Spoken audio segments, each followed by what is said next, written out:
At 2:17 in the morning, my wife's lover sent me a photograph of her asleep in his bed. Under it were 3 words: "Give her up." I stared at the message for perhaps 5 seconds. Then I saved the photograph. Not because I wanted to torture myself with it. Not because I planned to confront my wife. And certainly not because I intended to beg another man to stay away from her. I saved it because Adrian Cole had made one very stupid mistake. He had included too much of the room. My name is Ethan Hale. For 6 years, I had been married to Professor Claire Bennett. At Westbridge University, almost nobody called me Ethan. I was Professor Bennett's husband. Claire was 34, brilliant, ambitious, beautiful, and, according to the university website, one of the most influential emerging scholars in behavioral economics. There were articles about her, interviews, panels, conference invitations, photographs of her standing beside university presidents and foundation directors. People liked to say she had risen extraordinarily quickly. They were right. They simply didn't know how many doors I had quietly unlocked along the way. Claire didn't know all of them either. That had once been intentional. At 2:17 that morning, I was sitting alone at our dining table with a cup of coffee that had gone cold almost an hour earlier. Claire was supposed to be in Chicago for the North American Behavioral Research Conference. She had called me at 11 that evening. "Long day," she'd said. I remembered hearing music in the background. "Department dinner." "Yes." "How was your panel?" "Fine. Only fine." That should have been the first clue. Claire could talk for 40 minutes about a panel that went well. Instead, she had sounded distracted. Someone laughed in the background. A man's voice. I recognized it. "Adrian Cole. Is Adrian there?" A pause. Barely half a second. But after 6 years of marriage, half a second was enough. "Half the department is here." "Ethan, I only asked if Adrian was there. And I answered you." No, she hadn't. Then her voice had hardened. "You aren't going to do this tonight, are you?" "Do what?" "Act insecure." I had actually smiled. That word had become one of Claire's favorites during the previous 6 months. Insecure. If I asked why Adrian texted her at midnight, I was insecure. If I wondered why she suddenly needed to spend weekends on campus, I was insecure. If I asked why she had started taking her phone into the shower, I was controlling. If I noticed that she no longer wore her wedding ring to conferences, I was being dramatic. There was always a word available to make my observation the problem. So I said, "Enjoy your evening." She sighed as though I'd exhausted her. "I'll be home tomorrow morning." "All right." "And Ethan?" "Yes. Please remember to buy the Ethiopian beans from Marlowe's, not the Colombian ones." I looked at the coffee machine 10 feet away. "Sure. Thanks." The line went dead. No good night. No I love you. Just coffee instructions. 6 years of marriage reduced to a grocery preference. I should have gone to bed. Instead, I remained downstairs. Maybe some part of me already knew. Then, at exactly 2:17 a.m., my phone vibrated. Unknown number. One photograph. Claire lay asleep on her side beneath white hotel sheets. Her dark hair spread across the pillow. One bare shoulder was visible. Nothing explicit. Nothing needed to be. I knew my wife. I knew the small scar near her collarbone. I knew the silver necklace I'd given her on our 4th anniversary. I knew the navy silk blouse hanging over the chair in the background because I had bought it for her 3 months earlier. And I knew the wedding ring lying beside a glass of water on the nightstand. Her wedding ring. The ring I had placed on her finger 6 years ago. A second message appeared. "Give her up." Then a third. "She chose me months ago. You're just making this embarrassing now." I read all 3 messages. My heartbeat remained strangely steady. Maybe I'd already spent all my anger over the previous 6 months without realizing it. Every late meeting. Every unexplained weekend. Every time Claire turned her phone face down. Every dinner where Adrian's name appeared more often than mine. Every time I asked a reasonable question and walked away apologizing for asking it. The photograph didn't create the truth. It merely ended my obligation to pretend I couldn't see it. I zoomed in. Claire. The ring. The room. The chair. Adrian's conference badge was hanging from the back of it. Dr. Adrian Cole, Westbridge UNRSI to Y Careless. I zoomed farther. A laptop sat open on the desk. Beside it was a dark blue folder. I stopped, then enlarged that section of the image. The resolution degraded slightly, but the gold lettering remained visible. WBRI Decision Architecture Projectomy expression changed. For the first time since receiving the photograph, I sat forward. "No," I murmured. I knew that folder. Not a similar folder. That folder. The Decision Architecture Project was Claire's most important research initiative. Officially, it belonged to Westbridge University's Center for Applied Behavioral Research. Unofficially, it existed because 3 years earlier I had arranged an introduction between Claire and a private foundation director named Thomas Wren. That introduction eventually produced a multi-year funding package. Not from my foundation. I had deliberately kept Hale money away from Claire's earliest projects. But the funding agreement contained strict restrictions regarding unpublished datasets, external collaborators, and preliminary models. I knew because I'd reviewed an early draft of the agreement at Wren's request. Adrian was not an authorized principal investigator. At least he hadn't been the last time I checked. Yet a restricted project folder appeared to be sitting in his hotel room. Maybe Claire had brought it. Maybe Adrian had no access to it. Maybe there was an innocent explanation. I had learned long ago that assumptions were expensive. Evidence was better. So I downloaded the original photograph. I preserved the message thread. I recorded the number. I exported the conversation. Then I created 3 copies. One on my encrypted drive, one in cloud storage, one sent to an account Claire didn't know existed. Only after that did I reply. Thank you. The typing indicator appeared almost immediately, then disappeared, returned, disappeared again. Finally, that's it. I smiled for the first time that night. I typed, "What response were you hoping for?" His answer came quickly. Maybe some dignity. Interesting. The man sleeping with my wife wanted to lecture me about dignity. Another message followed. Claire doesn't love you anymore. Everyone can see it. I didn't answer. She stays because divorce would complicate things before the chair appointment. That one mattered. I saved it separately. Claire had been shortlisted to replace Professor Margaret Shaw as department chair. The appointment hadn't been formally announced. Apparently, Adrian believed it was close. Another message. Do yourself a favor. Walk away quietly. I looked again at the photograph, at the folder, at Claire's wedding ring. Then I locked my phone. All right, I said to the empty room. I will. Claire arrived home at 9:38 the next morning. I knew the exact time because I was in my study reading a 47-page funding memorandum when the front door opened. Ethan. I didn't answer immediately. Her suitcase wheels rolled across the entryway. Ethan. In here. She appeared in the doorway a few seconds later. Cream coat. Black trousers. Hair tied back. No makeup. She looked tired. She also looked exactly like the woman in Adrian's photograph. For years, seeing Claire return from a trip had created an instinctive warmth in me. That morning, there was nothing. Not hatred. Nothing. She walked over and kissed my cheek. Morning. Morning. Did you sleep? A little. She dropped her bag beside the sofa. Conference was exhausting. I'm sure. She didn't notice anything unusual in my tone. Or perhaps she had become so accustomed to me accommodating her moods that she no longer bothered to look closely. Did you get the coffee? I looked at her. What? The Ethiopian beans. Of course. No. Her eyebrows rose. You forgot. I didn't go. Ethan. One word. That familiar mixture of irritation and disbelief. As if I'd failed an assignment. You were awake when I called. I was. So I didn't buy coffee. She stared at me for several seconds, then laughed without humor. Fantastic. She turned away. I've been working for 3 days straight.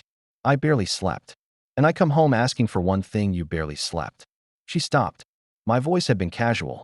Too casual. Claire looked back. What does that mean? Nothing. You said it strangely. Did I? Yes. I closed the memorandum. For one irrational second, I wondered whether she'd confess. Maybe she'd sit down. Maybe she'd tell me she had made a catastrophic mistake. Maybe 6 years of marriage would outweigh 6 months of lies. Instead, she crossed her arms. Are we seriously doing this again? Doing what? The Adrian thing. There it was. I hadn't even said his name. I leaned back. You brought him up. Because I know what this is about. What is it about? Your insecurity. Almost funny. Right. Claire rubbed her forehead. I don't have the energy. Ethan. Then don't spend it. I'm serious. Adrian is my colleague. He's one of the strongest researchers in the department. We're going to be working together more. Not less. Especially if I get the chair position. I see. And actually, that's something I wanted to discuss. She sat opposite me. For the first time that morning. She looked excited. Margaret is organizing a reception Friday. Professor Shaw. Yes. Small departmental event. Faculty. Senior researchers. A few donors. I know what a departmental reception is. She ignored that. Adrian's nomination for the Decision Architecture Initiative is moving forward. I looked at her carefully. Is it? Yes. He'll probably be added as co-director after the next review. Has compliance approved that? Her expression tightened. Why are you asking? Curiosity. You never care about university compliance. That wasn't true. But Claire didn't know enough about my professional life to realize it. Maybe I'm developing new interests. She gave me an irritated look. Anyway, Friday matters. Margaret will be watching how everyone interacts.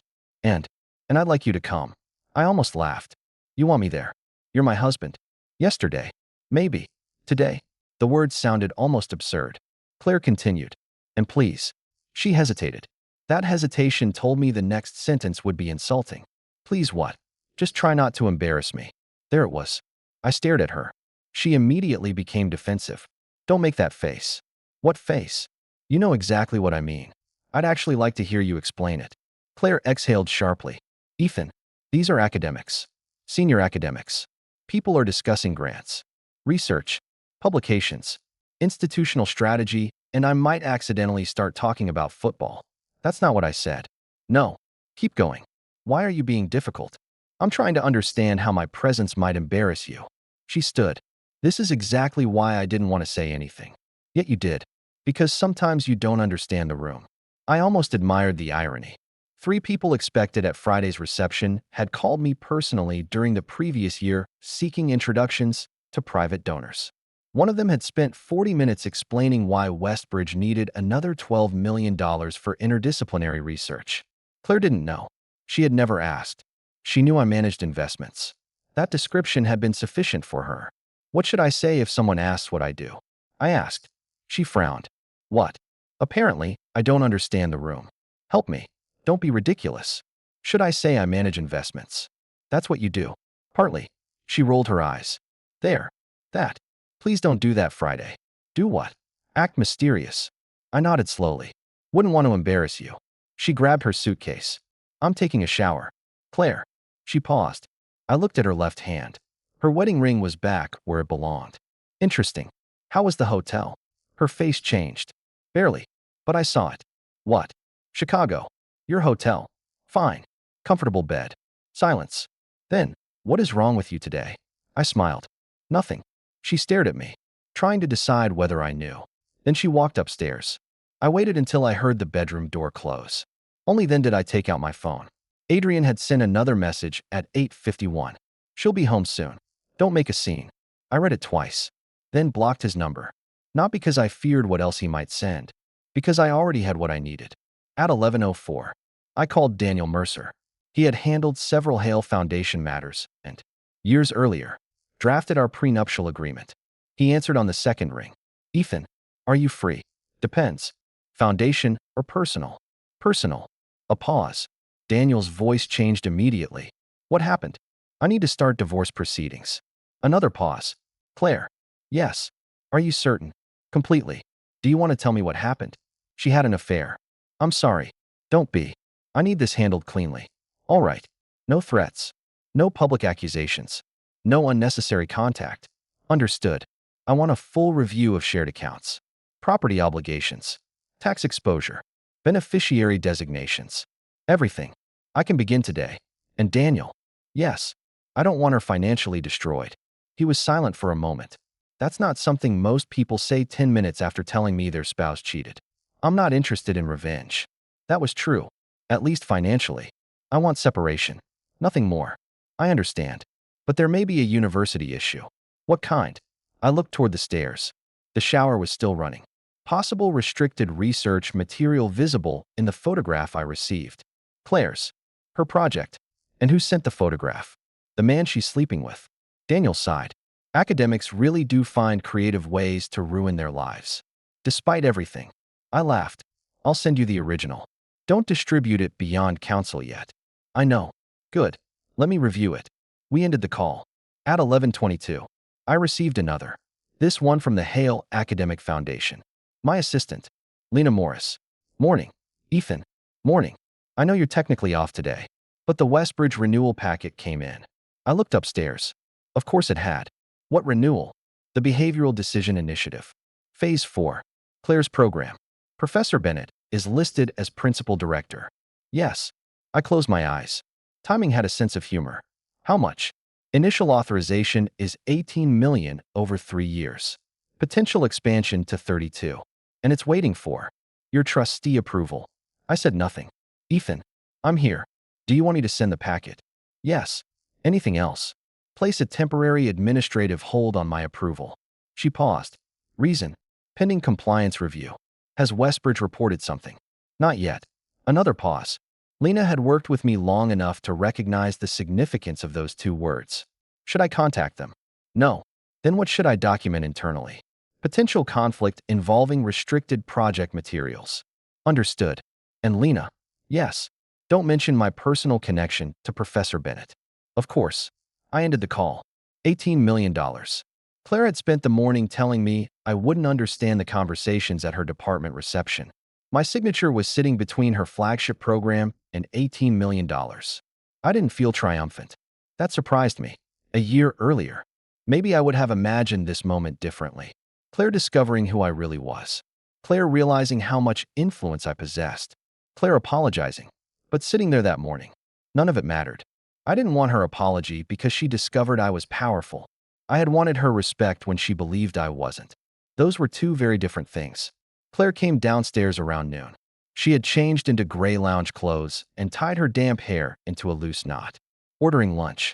She asked. No. Can you? I'm working. She stared at me. That was new. Normally, I would have opened an app without thinking. Okay. She walked into the kitchen.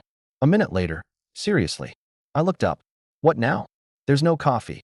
We established that. I mean none. You finished it before your trip. She leaned against the kitchen doorway. You're in a mood. No. Yes. You are. Maybe you're just noticing me today. That landed. Her expression changed. Ethan, if this is about Adrian again. She kept saying his name before I did. Why would it be? Because you've been weird about him for months. Have I? Yes. Maybe I had a reason. Claire went still. There it was again. That flash of fear. Then it vanished behind irritation. I am not doing this. Nobody asked you to. You don't understand what it's like. What? Working in an environment where professional relationships matter. I almost smiled. Apparently not. Adrian and I published together. We travel to the same conferences. We spend time together. That doesn't mean you get to interrogate me every time his name comes up. I haven't interrogated you. You imply things. What things? That there's something inappropriate happening. I looked directly at her. Is there? Silence. 1 second. 2. 3. Claire's jaw tightened. No. That was the moment. Not the photograph. Not Adrian's message. Not even the wedding ring on the hotel nightstand. That single word ended something inside me. Because now I had given her the door. She could have walked through it. She chose to lie. I nodded. Okay. Her anger faltered. Okay. Yes. That's all. What else would you like? I don't know. You were the one asking. And you answered. She studied me. For the first time. Claire looked genuinely uneasy. Ethan. My laptop chimed. The Westbridge funding packet had arrived. I opened it. Claire saw the university crest at the top. What are you looking at? Work. That's Westbridge. Yes. She stepped closer. I closed the laptop. Her eyebrows drew together. Why do you have a Westbridge document? Because someone sent it to me. Who? A colleague. Since when do your investment people deal with Westbridge? Longer than you think. She laughed lightly. But the sound was forced. You're being weird. Probably. She stared another moment. Then her phone rang. I saw the name before she turned the screen away. Adrian. She declined the call. Too quickly. Why didn't you answer? It's work. You usually answer work. I'm home. That's never stopped you before. Her eyes sharpened. Are you trying to start a fight? No. Then stop. She picked up her phone. I need to lie down. Claire. She stopped at the stairs. Friday. What about it? I'll come. Her shoulders relaxed slightly. Good. I continued. And don't worry. She looked back. I won't embarrass you. For some reason. She didn't seem reassured. At 3:40 that afternoon, Daniel called back. I reviewed the photograph. And the marital part is straightforward. The research issue isn't. You saw the folder. Yes. I also checked the project restrictions you sent. And if the material visible in that folder is what you think it is, unauthorized access could trigger mandatory disclosure provisions. Exactly. Do you know whether coal is currently approved? I don't. We need to avoid making accusations without confirmation. Agreed. Who at Westbridge handles research compliance? Dr. Naomi Reed. You know her. I've met her twice. Then I suggest counsel to compliance communication. I thought about it. No. No. Not yet. Ethan, I don't want this framed as a threat from a husband. Fair. I want them to look at the evidence independently. Then send only what is necessary. Exactly. Be careful with the photograph. I will. After we hung up, I opened a new email. Recipient, Professor Margaret Shaw Chair. Department of Behavioral Economics, Westbridge University. I attached a cropped version first. Then stopped. No. Cropping it could raise questions about context. I attached the original file, but explained the personal nature of the image and requested confidential handling. I wrote 3 sentences. Deleted them. Wrote 2. Deleted those 2. Finally, Professor Shaw. I received the attached image from Dr. Adrian Cole early this morning.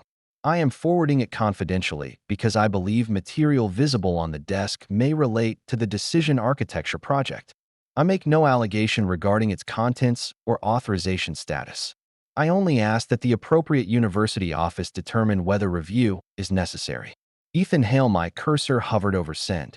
For 6 years, I had protected Claire instinctively. From financial stress. From donors she accidentally offended. From contracts she didn't understand. From institutional politics she didn't even know were happening. Once, 3 years earlier, a foundation board member had wanted to remove her from a project because she had publicly criticized one of his favorite initiatives.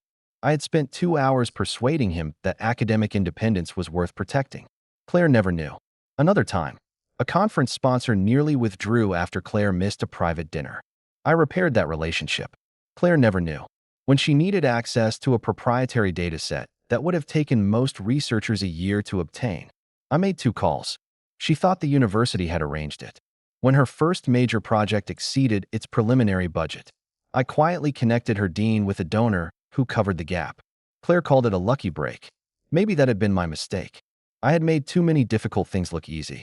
Eventually, she assumed they were. Eventually, she assumed I was. My phone vibrated. A message from Claire. She was upstairs. Can you bring me some water? I stared at it, then looked at the glass sitting 10 feet away in the kitchen. For 6 years, I would have stood up automatically. Instead, I typed, kitchen. 3 dots appeared. Seriously, I didn't answer. A minute later, I heard her footsteps upstairs. Then silence. I turned back to the email. My cursor still hovered over send. I thought of Adrian's message. Give her up. Perhaps he believed marriage was a competition. Perhaps he expected me to fight him. To threaten him. To demand Claire choose. He didn't understand. I wasn't surrendering Claire to him. Claire wasn't property. She had already chosen what kind of wife she wanted to be. All I was doing was accepting her decision. I clicked send. The message disappeared. For a few seconds, nothing happened. The house remained quiet. Sunlight stretched across the wooden floor. Somewhere upstairs, my wife, the woman who had spent the previous night in another man's hotel room, was probably irritated that I had refused to bring her water. My phone displayed 4:08 p.m. I closed the laptop. At 4:16, an automatic reply arrived from Professor Shaw's office confirming receipt. At 4:31, another email appeared. This one wasn't automatic. Mr. Hale, thank you for bringing this to my attention. Please do not circulate the image further while we determine whether institutional review is required. Margaret Shaw. I replied, understood. Then I opened the Westbridge renewal packet. $18 million. 3 years. Claire Bennett. Principal Director. Adrian Cole. Proposed co-director. There it was. His name had already been added to the draft. I read every page. On page 39, I found the compliance declaration.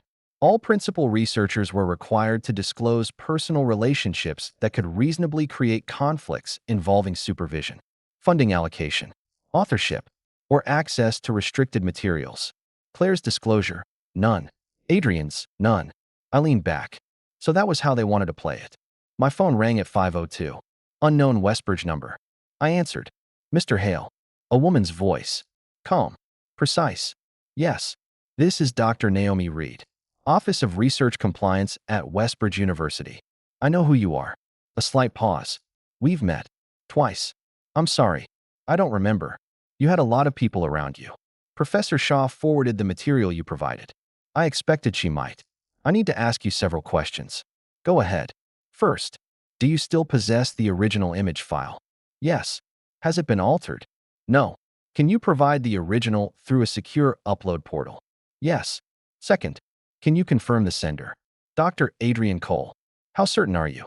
He identified himself in subsequent messages. Another pause. Do you still have those messages? Yes. We may need copies. I'll provide anything relevant. Thank you. I heard typing. Then Naomi asked, Mr. Hale, do you know what the folder visible in the image contains? No, but you recognized it. I recognized the project designation. How? There it was. The question Claire had never thought to ask. I looked at the $18 million funding packet on my screen. I've had professional involvement with organizations connected to the project's funding structure. Silence. What organization? The Hale Academic Foundation. The typing stopped. Completely. Then Naomi's voice changed. Not dramatically, but enough. I'm sorry. Did you say Hale? Yes. Another pause. Are you related to Jonathan Hale? He was my father. This silence lasted longer. When Naomi spoke again, her tone was much more careful. Mr. Hale, are you Ethan Jonathan Hale, principal trustee of the Hale Academic Foundation? Yes. I see. Apparently she did. Does Professor Bennett know you're involved in the current renewal? No. Dr. Cole? No. Professor Shaw? She may know my role with the foundation. I don't know whether she connected it to my marriage. I understand. Dr. Reed? Yes. My foundation position isn't relevant to the photograph. It may become relevant to conflict disclosures. Then use it if necessary. But I don't want special treatment. Understood.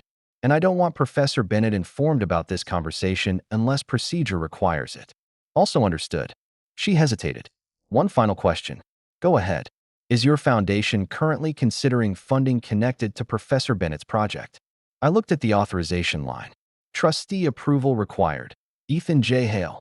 Yes. Has a decision been made? Not yet. Technically true. Thank you. We'll contact you if we need anything further. The call ended. I sat alone for several minutes. Then I heard Claire coming downstairs. She entered my study without knocking. Who were you talking to? Work. She leaned against the doorframe. You've been saying that a lot today. I've been working a lot today. Her phone was in her hand. Her expression had changed. Nervous. Margaret just emailed me. I waited. She wants me in her office tomorrow morning. Okay. She also wants Adrian there. Then you should probably go. Claire stared at me. Do you know something? I held her gaze. What would I know? I don't know. She stepped into the room. That's why I'm asking. I said nothing. Her eyes moved to my laptop. The Westbridge packet was minimized now. You've been acting strange since I got home. Have I? Stop doing that. Doing what? Answering every question with another question. I folded my hands. Fine. Ask me something you actually want answered. She opened her mouth. Stopped. For 1 second. I thought she might ask, do you know about Adrian and me? She didn't. Instead, did someone from Westbridge contact you? I almost felt sorry for her. Almost. Why would Westbridge contact me? I don't know. Then no reason to worry. Ethan. What? She stared at me. Then her expression hardened. If this is some jealous husband stunt because you're threatened by Adrian, you need to stop now. There are moments when a sentence becomes permanently attached to a memory. That was one of them. Threatened by Adrian. I thought of the photograph, the smug messages, the $18 million authorization, the restricted folder, the conflict declarations. Then I looked at the woman I had loved for 6 years. She had no idea what was coming. And for the first time in our marriage, I wasn't going to step in front of it for her. I'm not threatened by Adrian, I said. Claire gave a short laugh. Good. She turned toward the door. Because this childish jealousy could actually damage my career. I watched her leave. Then I opened the funding packet one final time. At the bottom of the approval page were 2 options. Authorize hold pending reviewee selected the second. A warning appeared. Placing this authorization on hold may delay project funding. Please provide a reason. I typed. Pending institutional compliance review regarding restricted materials and undisclosed conflicts. Then I clicked confirm. The system processed for 3 seconds. Status. Administrative holdee closed the page. Upstairs. Claire's phone began ringing. A few seconds later, I heard her answer. Margaret. Silence. Then, what do you mean? Tomorrow's meeting has been expanded. Another silence. Research compliance. Her voice rose. Why is research compliance involved? I stood and walked toward the window. Outside, the neighborhood looked exactly as it had yesterday. Cars moved along the street. A dog barked behind a fence. The afternoon sun reflected from the windows across from our house. Nothing looked different, but everything was. Behind me, Claire's footsteps rushed down the stairs. Ethan, I didn't turn. She entered the study breathing hard. What did you do? I finally looked at her. Her face was pale. For 6 months, she'd had an answer for everything. Late nights were research. Hidden messages were collaboration. Adrian was just a colleague. My questions were insecurity. My discomfort was jealousy. My instincts were embarrassing. Now, for the first time, she had a question, and I had no intention of making the answer easy. What makes you think I did anything? She stared at me. Her phone vibrated again. Then mine did. An email from Lena. Administrative hold confirmed. Westbridge has been notified that Phase 4 authorization cannot proceed pending review. Claire's eyes dropped toward my screen before I locked it. She had only caught a few words, but apparently they were enough. Her expression changed. What authorization? I slipped the phone into my pocket.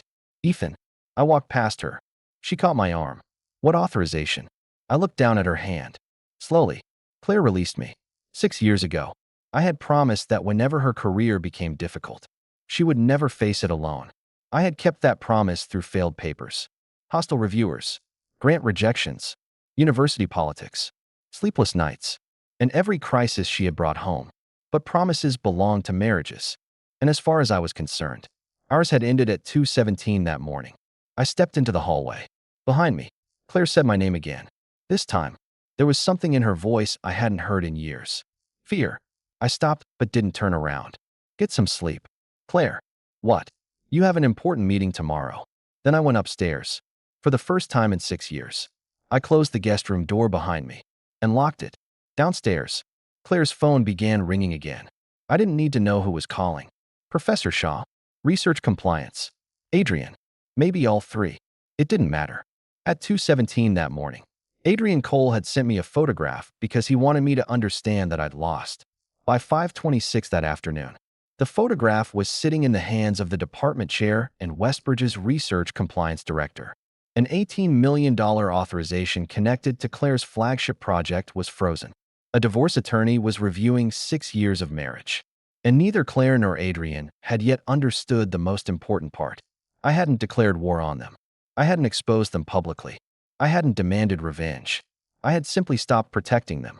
And tomorrow morning, for the first time, they were going to discover how much of their comfortable little world had existed only because I had been standing quietly behind it. Claire did not sleep much that night. I knew because I heard her walking through the hallway twice. At 1:06 a.m., she stopped outside the guest room door. She didn't knock. At 1:14, her footsteps moved away again. At 3:32, I heard the kitchen cabinet close downstairs. By 6:40, I was already dressed. Claire was sitting at the dining table with untouched coffee in front of her. Ironically, it was Colombian. She looked exhausted. Not conference exhausted. Afraid exhausted. Her eyes followed me as I walked into the kitchen. You're up early. I usually am. You usually make breakfast. Then today is educational. Her lips tightened. Ethan. I poured myself water. What? Can we not do this? Do what? Whatever passive-aggressive thing this is. I turned. You spent yesterday telling me I was jealous, insecure, childish, and potentially damaging to your career. I'm trying to give you space. That's not what you're doing. No. No. You're punishing me. I almost smiled. Claire, if I were trying to punish you, you'd know. She stared at me. For a few seconds, neither of us spoke. Then her phone buzzed. She looked down. The notification vanished almost immediately beneath her thumb. Adrian. I asked. No. Too fast. I nodded. She snapped. Why do you keep doing that? Doing what? That little nod. I didn't realize my head movements required approval. She pushed away from the table. Fine. She grabbed her bag. Margaret wants us there at 8. Us. Adrian and me. I see. Research compliance will also be there. So you mentioned. She hesitated. If you know anything about this, now would be a very good time to tell me. I looked at her. She still hadn't asked about the affair. Still hadn't confessed. Still hadn't said she was sorry. Her first concern remained the university. No. I said. Her jaw tightened. No, you don't know anything. No, now would not be a good time. For the first time, Claire looked genuinely shaken. Ethan. I walked past her. She caught my sleeve. What did you send them? I stopped. There it was. Not did you send them something. What did you send them? She already suspected. Interesting question. Answer me. Why? Because Margaret specifically referenced an image in her email. Silence. Claire's face lost color. She whispered, "You have it." I said nothing. Her fingers slowly released my sleeve. "Adrian sent it to you." Still nothing. Her mouth opened, closed. Then, almost absurdly, she whispered, "It wasn't what it looked like." I laughed once. Not loudly. That was worse. "You were asleep in his hotel bed. We had been drinking." Of course. My room had an issue. What kind? What? What issue? Claire blinked. The air conditioning stopped working. At 2 in the morning. Earlier. So the hotel had no other rooms. It was conference week. And Adrian's bed was the only available climate-controlled surface in Chicago. Don't be cruel. I stared at her. Claire, you have no idea how generous I'm being. She looked away. For one moment. I saw shame. Then her professional instincts took over. Did you send that photograph to Margaret? I sent material relevant to her responsibilities. You had no right. That was the wrong sentence. I leaned slightly closer. No right. Her face stiffened. That was private. Private. Yes.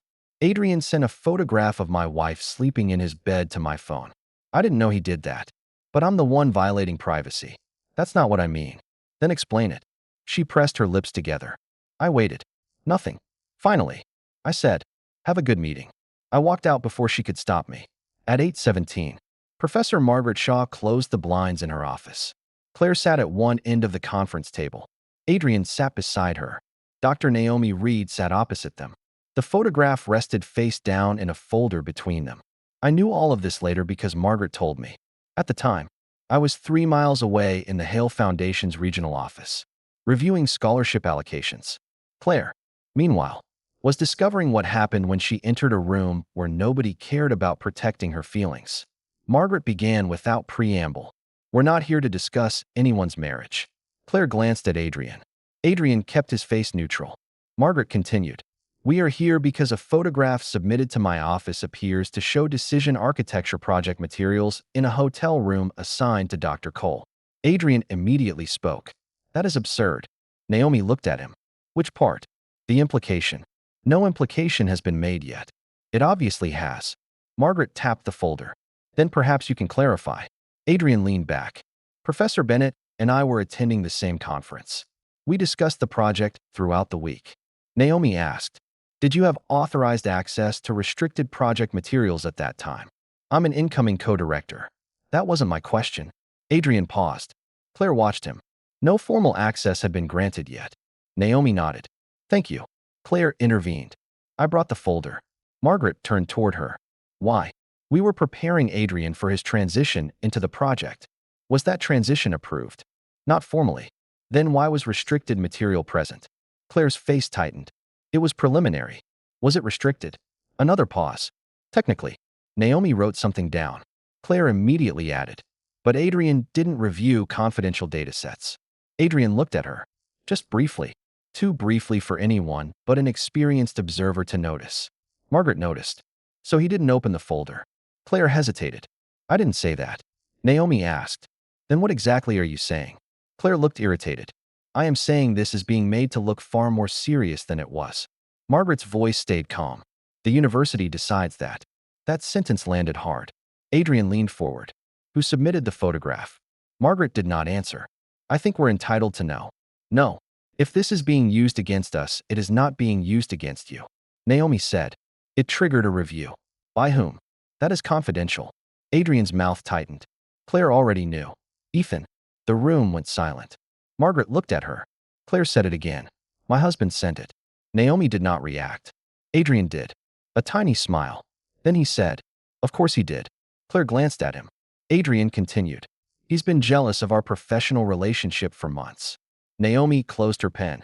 "Dr. Cole, whether Mr. Hale is jealous, furious, delighted, or indifferent is irrelevant." Adrian's smile vanished. "The image exists."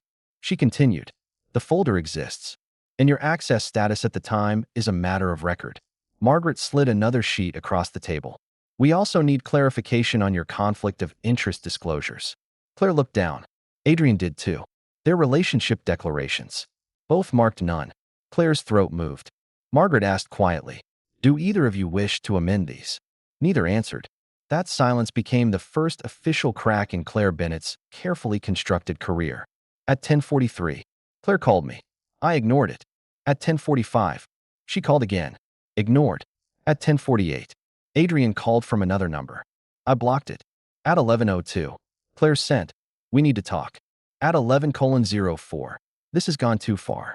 At 11:09, Margaret postponed the project review. I looked at that message for several seconds. Then I returned to the scholarship file in front of me. A 20-year-old student named Maya Torres needed emergency funding to remain enrolled. That mattered to me. Claire's panic did not. At 11:36, Lena entered my office. The Westbridge hold is generating questions. Expected. The dean's office wants to know whether the foundation has broader concerns. Do we? Not currently. Then tell them exactly that. She nodded. Only the Bennett project. Correct. No impact on student grants. Absolutely not. No impact on unrelated faculty. No. Lena studied me. You want this surgical? Very. She closed the file. Understood. As she turned to leave, I said, "Lena." She looked back. "Make sure every communication emphasizes that we're preserving funding for unaffected researchers." Already drafted that way. Good. After she left, I opened my phone. Claire had sent another message. "Please come to the reception Friday. We need to look normal." I stared at it. That was Claire. Even now. Now we need to talk honestly. Not "I'm sorry." Not "I betrayed you." We need to look normal. I replied for the first time. "I'll attend." 3 dots appeared instantly. "Thank you." Then, "Please don't say anything there." I almost laughed. Instead I wrote, "I wasn't planning to." Friday arrived with rain. Westbridge University's faculty club had the kind of old money architecture designed to make younger institutions feel insecure. Dark wood, portraits of dead presidents, tall windows, a fireplace nobody needed but everyone admired. I arrived at 6:22. Claire had gone ahead earlier. She had not asked me to ride with her, probably because Adrian was already there. I wore a charcoal suit and no wedding ring. Nobody noticed at first. That suited me. Professor Elaine Morris from sociology greeted me near the entrance. "Ethan, Claire didn't mention you were coming. Apparently I passed inspection." Elaine laughed. "I've always liked you.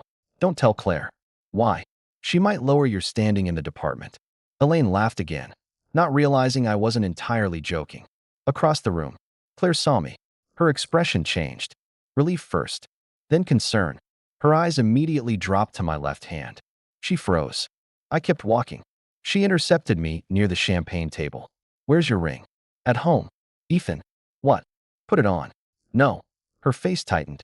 "Not here. You asked me to come. You didn't say I needed wardrobe instructions. People will notice. Then maybe they'll assume we're having marital problems." Her eyes flashed. "You were doing this on purpose."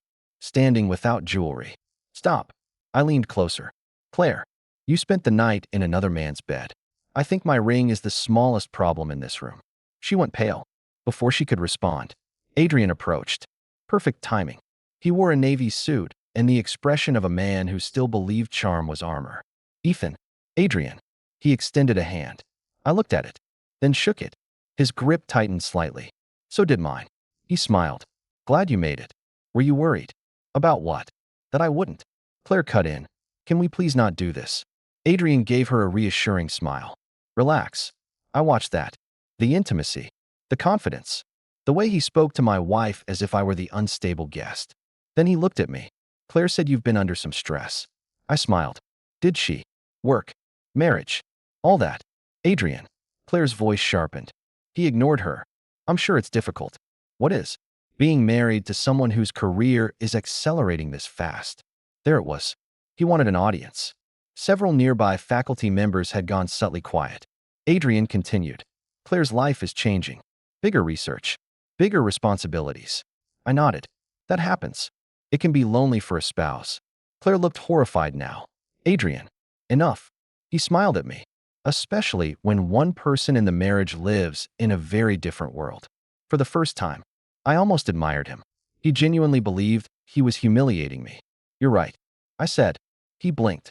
"I am. Completely." I took a glass of water from a passing tray. "Claire and I do live in different worlds." Adrian smiled wider. Then a voice behind us said, "Mr. Hale." He turned. So did Claire. Professor Margaret Shaw stood beside Dean Robert Ellis. With them was Thomas Wren. Claire recognized Thomas immediately. Everyone at Westbridge did. He chaired one of the most important private research foundations in the country. Thomas smiled at me. Ethan, I wasn't told you'd be here. I shook his hand. Last-minute decision. He clapped my shoulder. We've been trying to get you into the same room for 3 months. Claire stared.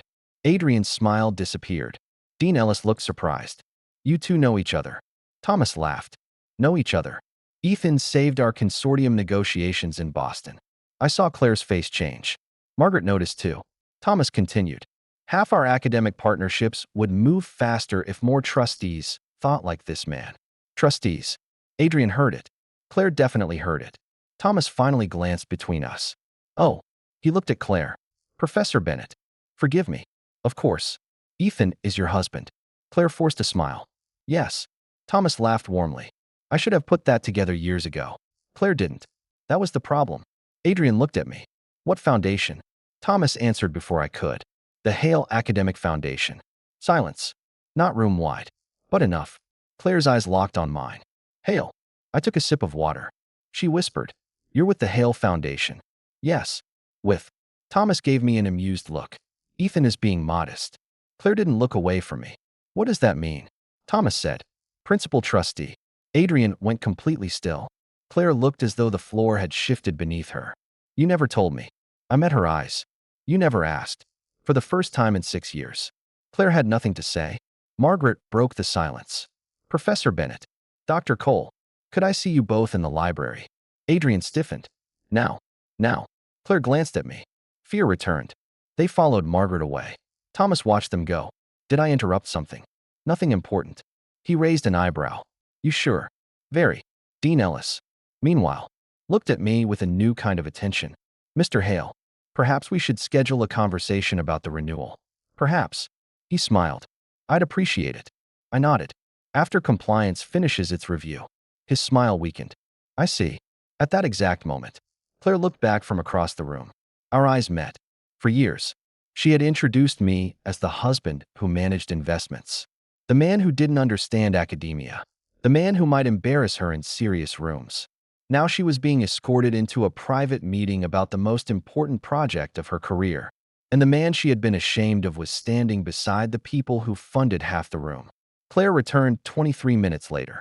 Adrian stayed inside. Her face was white. She walked straight toward me. We need to go. I'm staying.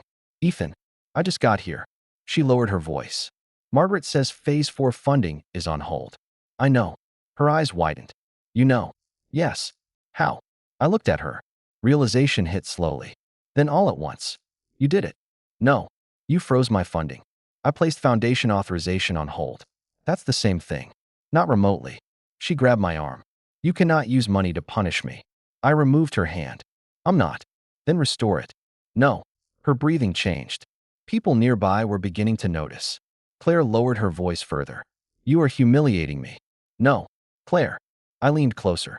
You humiliated yourself. She stared. I continued. The foundation isn't punishing you for sleeping with Adrian. Her face burned. It's holding authorization because restricted materials appeared where they should not have appeared. And because compliance is reviewing undisclosed conflicts. You're hiding behind procedure. No. I'm respecting it. You expect me to believe that. I don't care what you believe. That hurt her. I saw it. Good. Not because I wanted pain. Because for the first time, she understood she no longer controlled my reaction. Put the funding back. No. You're my husband. Not for much longer. Her face emptied. What? I reached into my jacket pocket. Removed my wedding ring. I'd brought it for one reason. I placed it beside her untouched champagne. Claire stared down at it. Ethan, I've already spoken to counsel. She looked up sharply. You filed for divorce. It's being prepared. Her eyes filled with disbelief. You can't make a decision like that in 2 days. I didn't. What? I've been making it for 6 months. Her voice dropped. Because of Adrian. Because of you. That landed harder. Claire swallowed. I made a mistake. No. You made many decisions. We can talk. I tried. You never knew for sure. I asked you yesterday. She froze. I reminded her. Is there something inappropriate happening? Her eyes lowered. You said no. People moved around us. Laughing. Drinking. Networking. Our marriage ended quietly in the middle of all of it. Claire whispered, "Please don't do this here. You asked me to come." "Ethan." I stepped away. She grabbed the edge of the table for balance. Behind her, the library door opened. Adrian emerged. Professor Shaw followed. His face looked worse than Claire's. Margaret approached us. "Mr. Hale." "Professor, we may need additional information from your foundation regarding project access conditions. Send the request to council." "Of course." Claire looked between us. Then Margaret said the words that made Adrian's face collapse. "Until the review is complete, Dr. Cole's proposed appointment to the Decision Architecture project is suspended." Adrian stepped forward. "Margaret," she raised one hand. "This is not the place." Then she looked at Claire. "And your chair candidacy review has been postponed." Claire went completely still. Everything she had prioritized over our marriage had just stopped moving. Not vanished. Not destroyed. Just stopped. And that was enough to terrify her. I picked up my coat. Claire whispered, "Where are you going?" "Home." "Wait for me." "No." "Ethan." I looked at her one last time. "Adrian can give you a ride." Then I left. Behind me, no one laughed. Claire came home at 11:48 p.m. I was packing books. Not clothes. Books. That upset her more. A suitcase could mean anger. Books meant permanence. She stood in the study doorway while I filled the third box. "What are you doing?" "Packing." "I can see that." "Then we're making progress." "Ethan." "Stop." I placed another book inside. She crossed the room. I said stop. I looked up. "You don't get to give orders anymore." Her face tightened. "I'm not ordering you." Sounded familiar. She took a breath. "Please." That word was new. I waited. She looked at the boxes. "Where are you going?" "An apartment downtown." "You rented an apartment?" "Yes." "When?" "Yesterday." "You planned all this already?" "I started planning after I got the photograph." Her lips parted. "One photograph?" I stared at her. She immediately corrected herself. "That's not what I meant." "It sounded exactly like what you meant." "I mean, you didn't even talk to me first." "I did." "No, you interrogated me." "I asked if there was something inappropriate happening." Claire looked away. I continued. "You lied." She whispered. I panicked. "Why?" "Because I knew what you'd think." "What should I have thought?" She said nothing. "Claire." Her eyes returned to mine. "How long?" Silence. "How long have you been sleeping with him?" She crossed her arms. "Does the exact number matter?" "Not to the divorce." She flinched. "For months." I said nothing. "Maybe 5." I laughed quietly. Remarkable precision. "It wasn't." She stopped. "Wasn't what?" "Planned. 5 months usually requires scheduling." Don't." "Don't what?" "Turn everything I say into something ugly. You slept with another man and lied to me for months." "I'm not supplying the ugliness." Her eyes filled. That surprised me. Claire rarely cried. She had cried when her first major article was rejected. Once when her mother became ill. And on our wedding day. But now tears formed and she looked angry about them. It got complicated. No. Complicated is a grant with 12 institutions. I closed the box. This was simple. You think feelings are simple. I think marriage vows are. She looked away. I taped the box shut. Then she said, "Why didn't you tell me?" I paused. "Tell you what?" "The foundation." There it was. Not why hadn't I told her how hurt I was. The foundation.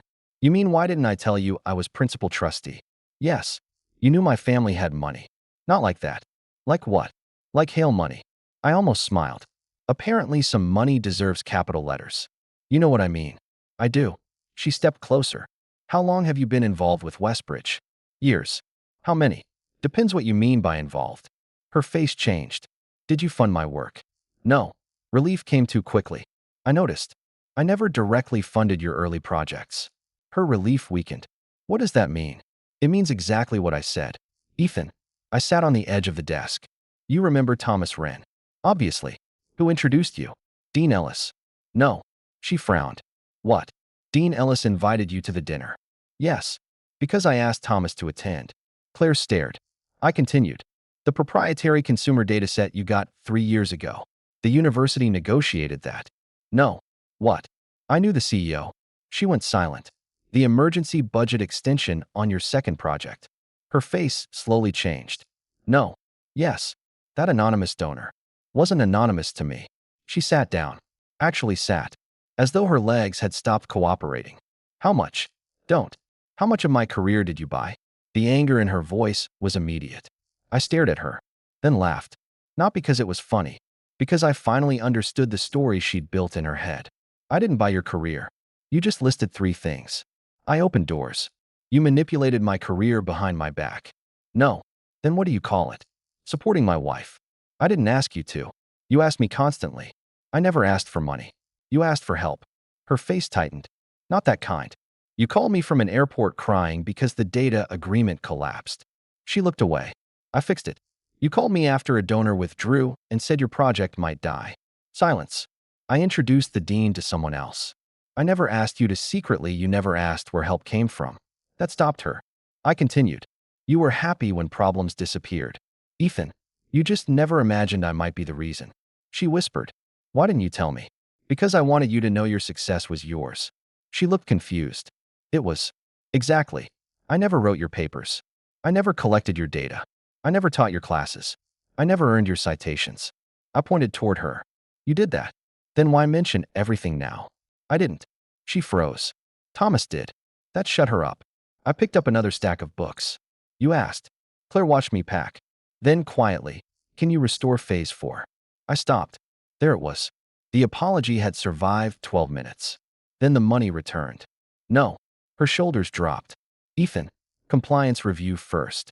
Margaret says the foundation hold could influence the university. That's not my problem. It's my project. Exactly. You know how many years I've spent building this. Yes. Then don't destroy it. I turned. I am not destroying anything. You're withholding $18 million. Pending review. Because I cheated on you. No. Stop pretending those things aren't connected. They are connected because Adrian put restricted materials in a hotel room while sleeping with the principal investigator. Claire flinched. I continued. If you had cheated with a dentist, phase 4 would still be under review. She stared at me. Despite herself. She almost laughed. She hated that. I am serious. So am I. Her phone rang. Adrian. She looked at it. Then declined. I noticed. Trouble. He's panicking. Good instinct. Don't enjoy this. I don't. She looked at me carefully. And I think that was the first time she believed me. I wasn't enjoying her collapse. That terrified her more than revenge would have. The next morning, Westbridge called an emergency departmental meeting. I did not attend. I was not faculty. I was not compliance.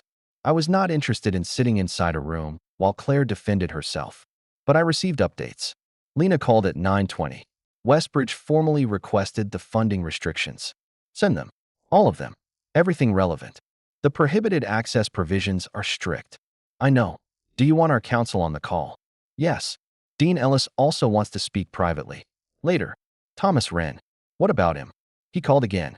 Tell him this isn't personal. Lena paused. He already knows it is. Then tell him it doesn't matter. Understood.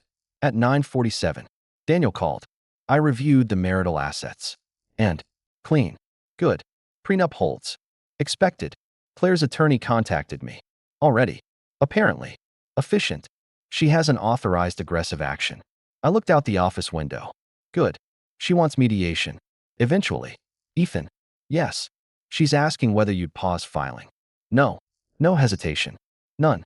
He was quiet. All right. I hung up. At 10:13. Naomi sent a formal request. Not about the photograph. About access logs. Specifically, she wanted confirmation of which project materials were considered protected under the foundation agreement. I forwarded the request to legal. At 10:29. Claire called. I answered this time. What? Her breathing was fast. Are you alone? Yes. Did you know Adrian submitted something? I sat straighter. What? A proposal. What proposal? Margaret just showed me. Her voice cracked. Adrian submitted a separate research proposal 3 months ago. Using your work. He says no. Do you believe him? Silence. That told me everything. What did it contain? Parts of our predictive model. Unpublished. Yes. Restricted. Yes. I closed my eyes. Claire. I didn't know. Did you authorize him to use it? No. Did you give him access? Another silence. Claire. He had my credentials. I opened my eyes. You gave him your credentials. We were working late. That isn't an explanation. It was temporary. Apparently not. She started crying. Quietly. I didn't know he submitted anything. For the first time. I believed her. That didn't erase anything. But I believed her. Then tell compliance that. I did. What happened? They suspended him from the project review. Good. Good. Yes. Ethan. He could lose his position. If he stole restricted work, he should. She went silent. Then, he says you're doing this. Of course he did. Doing what? Trying to destroy him. Did I submit his proposal? No. Did I copy your model? No. Did I give him your credentials? Silence. No. Then Adrian has a very strange definition of destruction. Claire whispered. I feel sick. I almost said I'm sorry. The habit was still there. Instead, tell the truth. What? To compliance. I did. Then keep doing it. And us. There it was. I looked at the divorce folder on my desk. There is no us. She inhaled sharply. Ethan, please. I have a meeting. I ended the call. My hand stayed on the phone for a few seconds afterward. Then I put it face down. At noon, Adrian came to my office. He wasn't supposed to know where it was. That told me someone had helped him. He arrived angry. Not ashamed. Angry. The receptionist called first. Mr. Hale, there's a Dr. Adrian Cole here. Send him up. 5 minutes later, he entered without knocking. He closed the door behind him. You happy? I looked up from my laptop. About. Don't play stupid. Then ask a precise question. His face tightened. You got me suspended. No. You sent the photograph. Yes. Because you're jealous. Still trying that. He stepped closer. You think money makes you untouchable. No. You think because your family owns some foundation my family doesn't own a foundation. Whatever. He paced once. This is Claire's career. I know. You are hurting her because she chose me. I leaned back. Did she? He stopped. Excuse me. Choose you. Yes. Then why are you here? His expression changed. I continued. If you won. Adrian. Go celebrate. He stared. I came to make you understand something. I'm listening. If you continue interfering with the project, everyone loses. Sounds dramatic. I'm serious. So am I. He put both hands on my desk. Restore the funding. No. Claire needs it. Then Claire should cooperate with compliance. This isn't about compliance. Then why did you submit her restricted model under your own proposal? His face changed. Just slightly. Enough. She told you. Eventually. She doesn't understand what happened. Explain it. We were developing parallel concepts. Using her unpublished work. We collaborated. With authorization. Silence. I smiled faintly. You should probably save this for the university. He straightened. Fine. Then his tone changed. Smoother. Let's be practical. That interested me. Go on. Claire is done with the marriage. I said nothing. She hasn't known how to tell you. Apparently sleeping with you was one approach. His jaw tightened. But she still cares about you. How generous. If you drag this through a public divorce and a funding dispute, you'll damage her permanently. I don't intend to make the divorce public. Then restore the project. No. He exhaled. What do you want? Nothing. Everyone wants something. That's probably why you don't understand me. He stared. Then, what if Claire and I keep the personal situation quiet? I almost laughed. You sent me a photograph. That was private. You sent a married man a photograph of his wife asleep in your bed. I was trying to make a point. You did. He looked irritated. Restore the funding. And I'll make sure the separation doesn't become ugly. There it was. I looked at him for several seconds. Then asked, did Claire authorize you to make this offer? His face shifted. No. Does she know you're here? That isn't relevant. It is to me. He leaned forward. You're going to lose her either way. I stood. Adrian instinctively straightened. I was taller than him. He had probably forgotten. No. I said. I already lost the version of her I believed existed. He stared. Now I'm just dividing paperwork. His face hardened. You think you're better than me? No. I walked around the desk. I think you're careless. Careful. That's the problem. Adrian. I opened the office door. You weren't. He stood there. Furious. Then left. 10 minutes later. I called Daniel. I need to document a conversation. With whom? Adrian Cole. Daniel sighed. What did he do? Attempted to negotiate funding in exchange for keeping the divorce quiet. Long silence. Did you record it? No. Any witnesses? Reception logged his arrival. Send me your written account immediately. I will. Ethan. Yes. This man is making your life very easy. I looked toward the elevator. No. He's making his own very difficult. At 4:05, Lena entered my office carrying a folder. You need to see this. She placed it in front of me. What? Archive contact request. From Adrian Cole. I looked up. When? 4 months ago. Before the photograph. Before I knew for certain about the affair. I opened it. Adrian had contacted the Hale Foundation through an external consulting address. The subject line, Potential Independent Behavioral Research Laboratory Partnership. I read the email slowly. Adrian described himself as an emerging leader in behavioral economics. He mentioned Claire's project. He mentioned the possibility of future restructuring. Then one paragraph made me stop. Should Professor Bennett transition into administrative leadership following the chair appointment, I would be well positioned to assume independent control of the research program and associated partnerships. I read it again. Lena said quietly, "There's more." She placed another printout down. A follow-up message. Adrian had asked whether the foundation would consider supporting a separate laboratory under his leadership if Claire moved away from direct research. For months ago, he had been planning for her position while sleeping with her. Maybe before. I leaned back. For the first time, genuine anger arrived. Not because of what he had done to me. Because Claire had destroyed our marriage for a man who was already positioning himself to replace her. Has anyone at Westbridge seen this? No.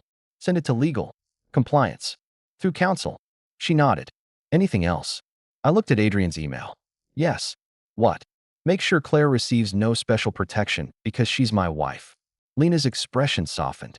Understood. She left. I remained alone with the printout. Then my phone rang. Claire. I answered. Hello. Her voice was small. Ethan. What? I think Adrian lied to me. I looked at the email in front of me. Yes. I said. He did. Claire arrived at my apartment the next evening without warning. I had moved in that morning. 1 bedroom. 22nd floor. Minimal furniture. No photographs yet. No trace of her. When I opened the door, she looked at the boxes behind me. For a moment, she forgot why she'd come. You really moved. I said I would. I thought. She stopped. What? Nothing. I stepped aside. She entered. She looked around slowly. You rented this before we even talked properly. We talked. You know what I mean. I do. Claire removed her coat. Her face looked different than it had 3 days earlier. Less polished. No makeup. Hair pulled back carelessly. Her phone remained clenched in one hand. Adrian lied. You mentioned. He contacted your foundation. Yes. You knew. Since yesterday afternoon. Why didn't you tell me? I looked at her. She laughed bitterly. Right. Stupid question. I sat. Claire remained standing. Margaret showed me copies. Compliance can do that. They asked me whether I knew. And I didn't. She finally sat opposite me. He was planning to take over the program. Possibly. Not possibly. Her voice sharpened. He wrote it. Then yes. She looked down. For months. He kept telling me I should take the chair position. I said nothing. He said research was limiting me. Nothing. He said I deserved institutional power. I almost smiled. Convenient. Claire's eyes filled with anger. Don't. What? Sound pleased. I'm not pleased. You hated him. I didn't know him well enough to hate him. He slept with your wife. Yes. And you're sitting there like we're discussing quarterly reports. I leaned forward. What reaction would make you more comfortable? She looked away. Anger. Why? Because this. She gestured between us. This calm thing is worse. I said nothing. Claire swallowed. He used me. Seems likely. That's all. What do you want me to say? I don't know. That you were innocent. She flinched. I didn't say that. Good. I'm responsible for what I did to you. That was new. I waited. She continued. But I didn't know he was doing this. I believe you. Her face changed. You do. Yes. For some reason. That almost broke her. She looked down quickly. I gave him access. I know. I trusted him. I know. I thought. She stopped. Thought what? That he saw me. I leaned back. Claire laughed bitterly. I know how that sounds. Do you? Yes. She wiped one eye. You were always so calm. I stared. What does that mean? It felt like nothing mattered to you. I actually laughed. She looked hurt. Ethan. No, keep going. I'm trying to explain. Please do. You never got jealous. I did. You never showed it. Because every time I did, you called me insecure. She went silent. You never demanded anything. I asked for honesty. You were always there. That was apparently my biggest mistake. Claire closed her eyes. I started thinking you didn't need me. That's your defense. No. Good. I said explanation. She looked at me. Adrian made everything feel intense. Of course he did. He challenged me. I challenged you for years. Not like that. Because I respected you. Silence. That one landed. Claire looked at the floor. Then she whispered. He told me you were comfortable. I almost smiled. What does that even mean? That you'd settled. Interesting. He said I'd outgrown you. I nodded slowly. And you agreed. She didn't answer. That was answer enough. I stood. Claire looked up. Ethan, you came here to tell me Adrian manipulated you. He did. And I'm sure he did. I walked toward the window. But he didn't fabricate your contempt for me. She stood. I never had contempt for you. You told people I didn't understand academia. I was frustrated. You told Adrian I'd settled. I said things when I was angry. You defended him before you knew why compliance called you. She went silent. You asked me to restore your funding before you apologized for sleeping with him. Her face collapsed. I was panicking. You were prioritizing. Stop turning everything into evidence. I looked at her. Evidence is useful. She stared. Then her anger vanished. Are you really done? Yes. No chance. No. What if? She stopped. What? What if I leave Westbridge? I frowned. Why would you? For us. There is no us. There could be. No. I'll end everything with Adrian. You should do that for yourself. I'll withdraw from the chair race. You may not have a choice. She flinched. I regretted the cruelty immediately. But I didn't take it back. Claire whispered. You hate me. No. Then why does everything you say hurt? Because I stopped softening the truth. She cried then. Not dramatically. Quietly. And for 6 years. If Claire cried. I crossed the room. I held her. I fixed things. This time, I stayed where I was. That was when she understood. She covered her mouth. I ruined this. Yes. Can you say something else? No.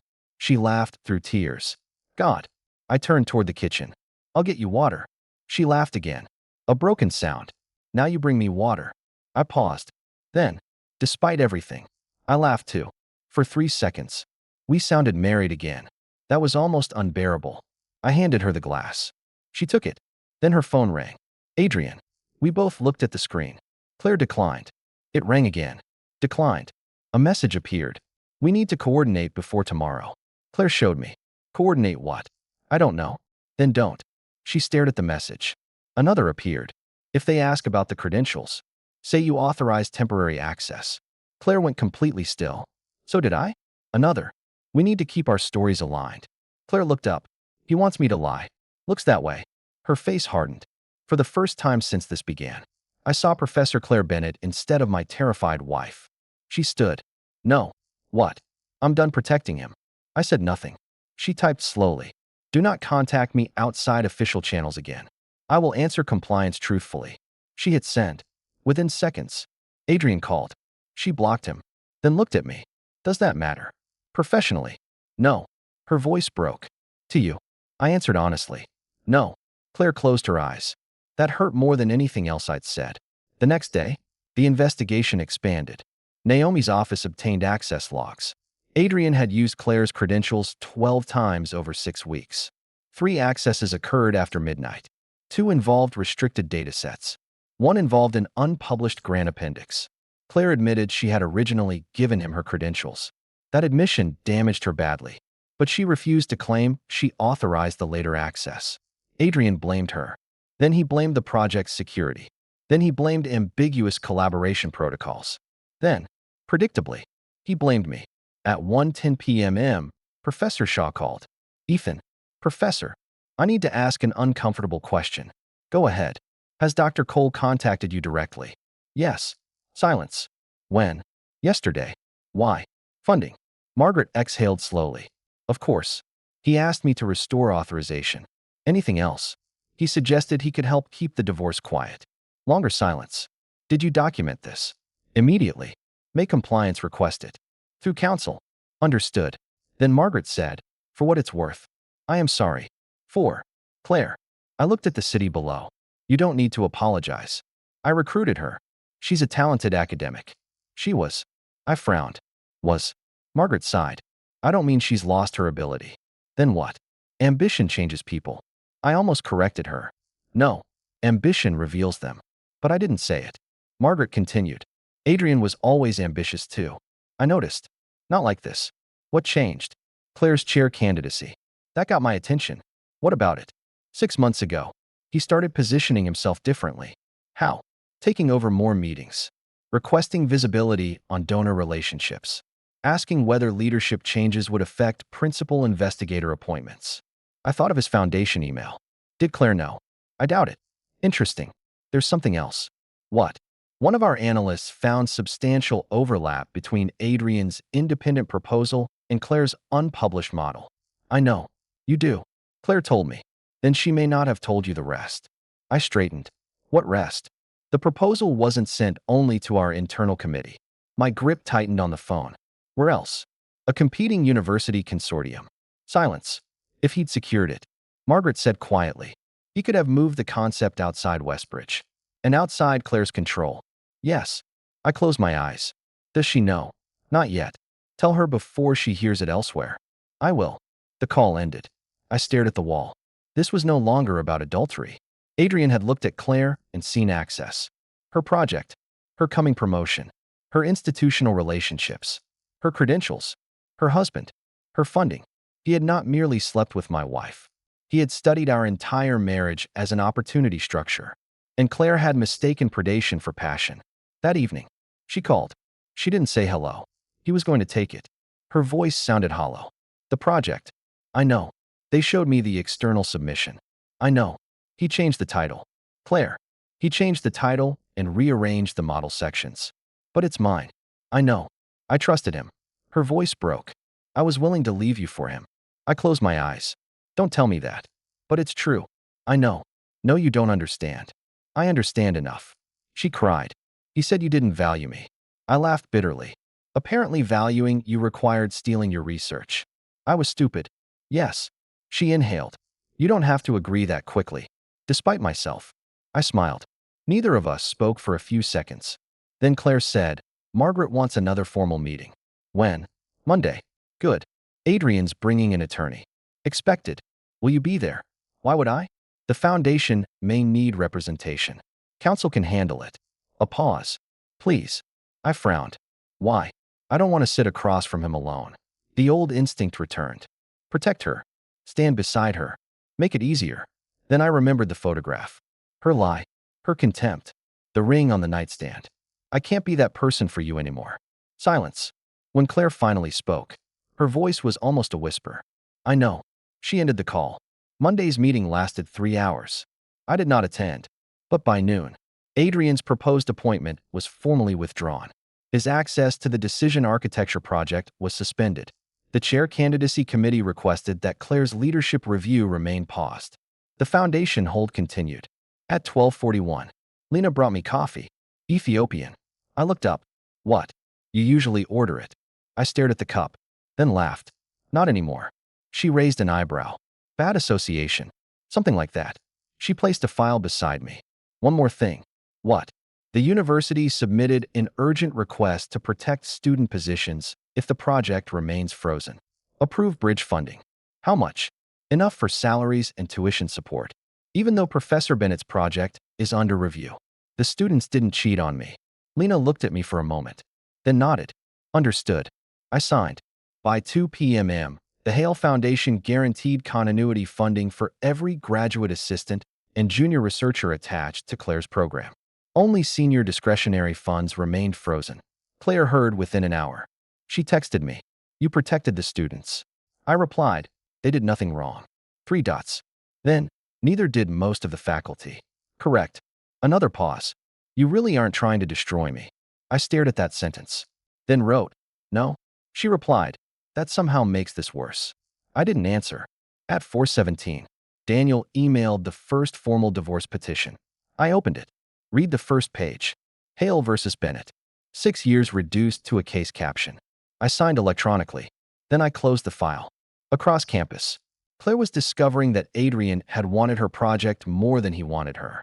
Across town, Adrian was discovering that the quiet husband he'd mocked controlled more of the funding network than he had bothered to research. And I was discovering something simpler. Walking away did not feel like revenge. It felt like finally putting down something I had been carrying alone for years. By Tuesday morning, Adrian had stopped pretending he loved Claire. Not to her face. Not yet. But the documents made his priorities obvious. The first file arrived from Westbridge at 8:12 a.m. The second at 8:19. By 8:30, I was standing beside the windows of the Hale Foundation conference room while Daniel read through 12 pages of Adrian Cole's correspondence. He looked up.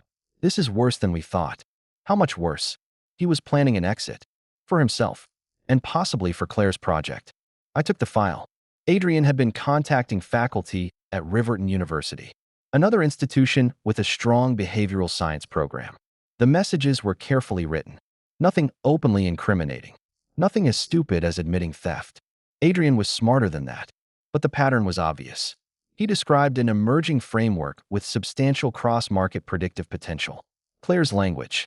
He referenced existing institutional relationships that could transition with the project. Her network.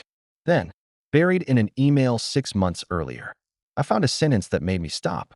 Current program leadership may soon move into administrative duties, which could create an opportunity for a more research-focused director to take control. Claire had not yet been formally shortlisted for department chair 6 months ago. Only a small circle knew. Adrian knew. And he had already been planning what happened after she moved up. Daniel leaned back. He wasn't just sleeping with her. No, he was building around her. I closed the file. He wanted her chair appointment. To free the project. Looks that way. Daniel exhaled.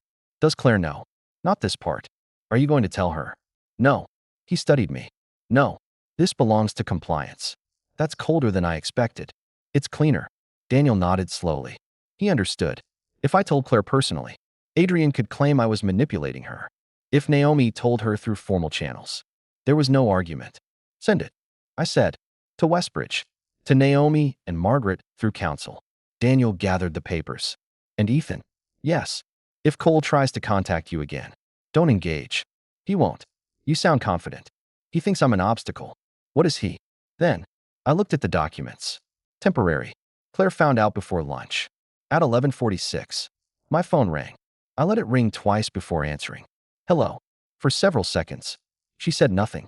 Then he planned it. Yes. You knew. Since this morning. And you didn't call me. No. Her breathing sharpened. Ethan. What? He used me. I closed my eyes. I had expected this moment. I had expected anger. Maybe vindication. What I felt was exhaustion. I know. He wanted me to become chair so he could take the lab. Looks that way. He encouraged me for months. Yes. He told me you were holding me back. I said nothing. Claire laughed once. A broken sound. And I believed him. Still nothing. You can say it. Say what? That I'm an idiot. I don't need to. Because it's obvious. No. Then why? Because I don't want to be the man you turn to every time Adrian hurts you. Silence. That one landed. Claire whispered. I don't know who else to call. You built that situation. I know. I stood and walked toward the window. You need a lawyer. I have one. You need someone from compliance. I have Naomi. You need a therapist. She actually laughed. Are you recommending therapy? Yes. After all this. Especially after all this. Her voice softened. And you? What about me? Who do you call? I almost answered honestly. No one. Then I stopped myself. That's not your responsibility anymore. Her silence was immediate. Right. I heard her inhale. Then, Margaret showed me one more message. What? Adrian wrote that my personal situation made me easy to influence. I felt something cold settle in my chest. What exactly?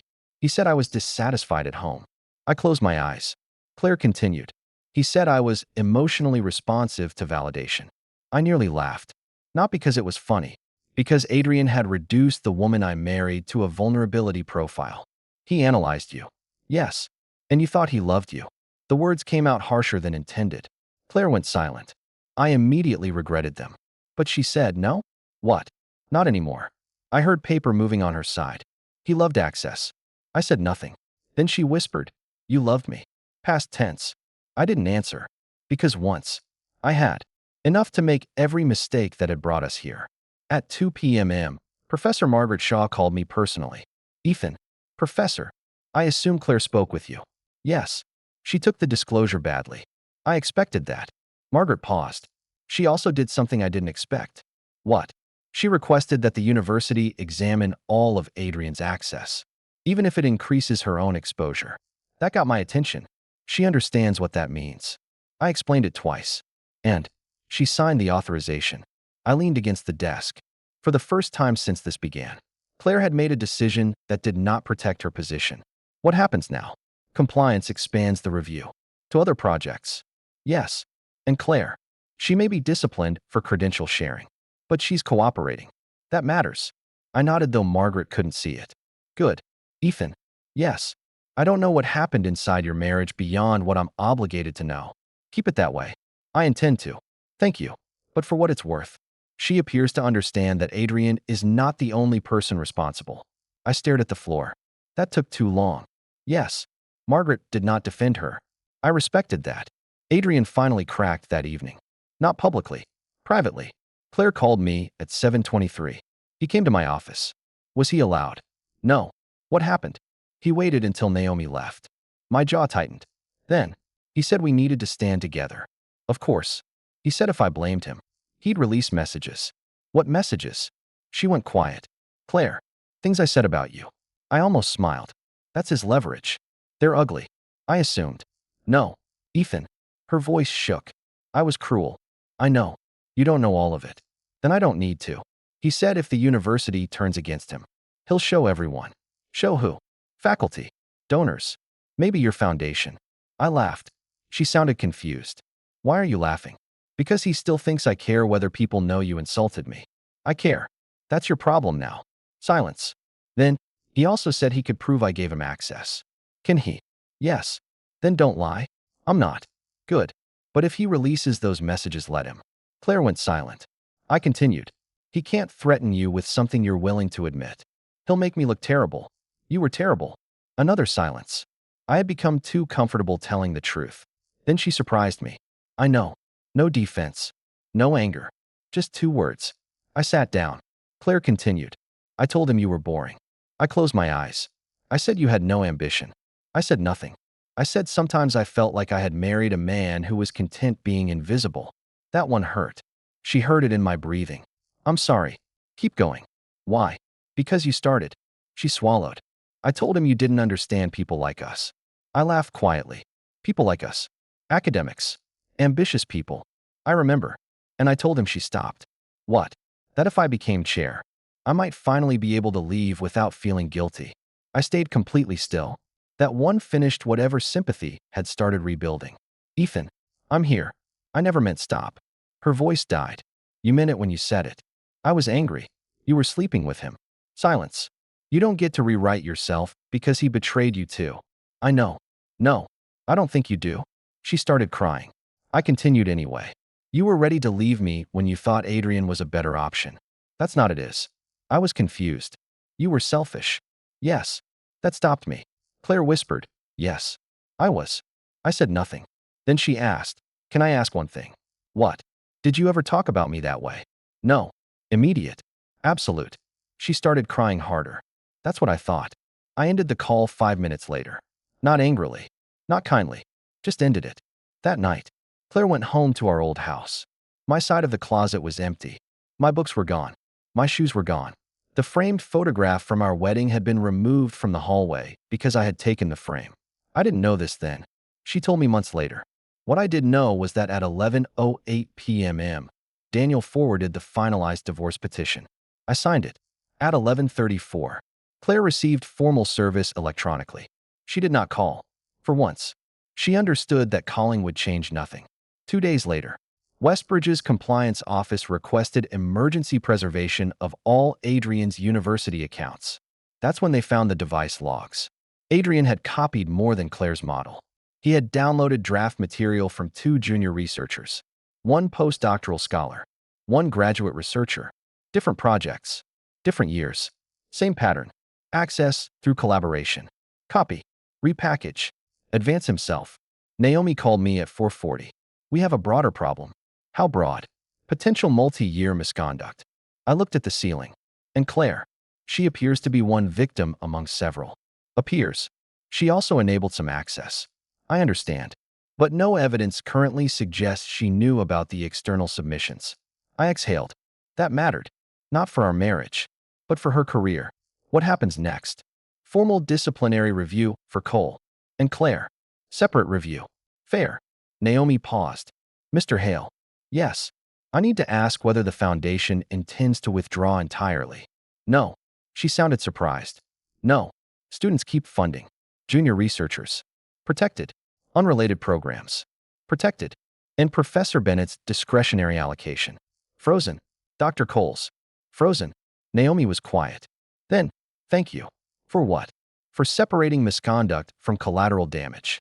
I looked at the photograph Adrian had once sent me. Still stored. Never opened anymore. He didn't. Who? Adrian. I ended the call. At 5:12, Lena entered. Westbridge just confirmed a preservation order on Cole's accounts. I heard. He may be finished. Professionally. Possibly.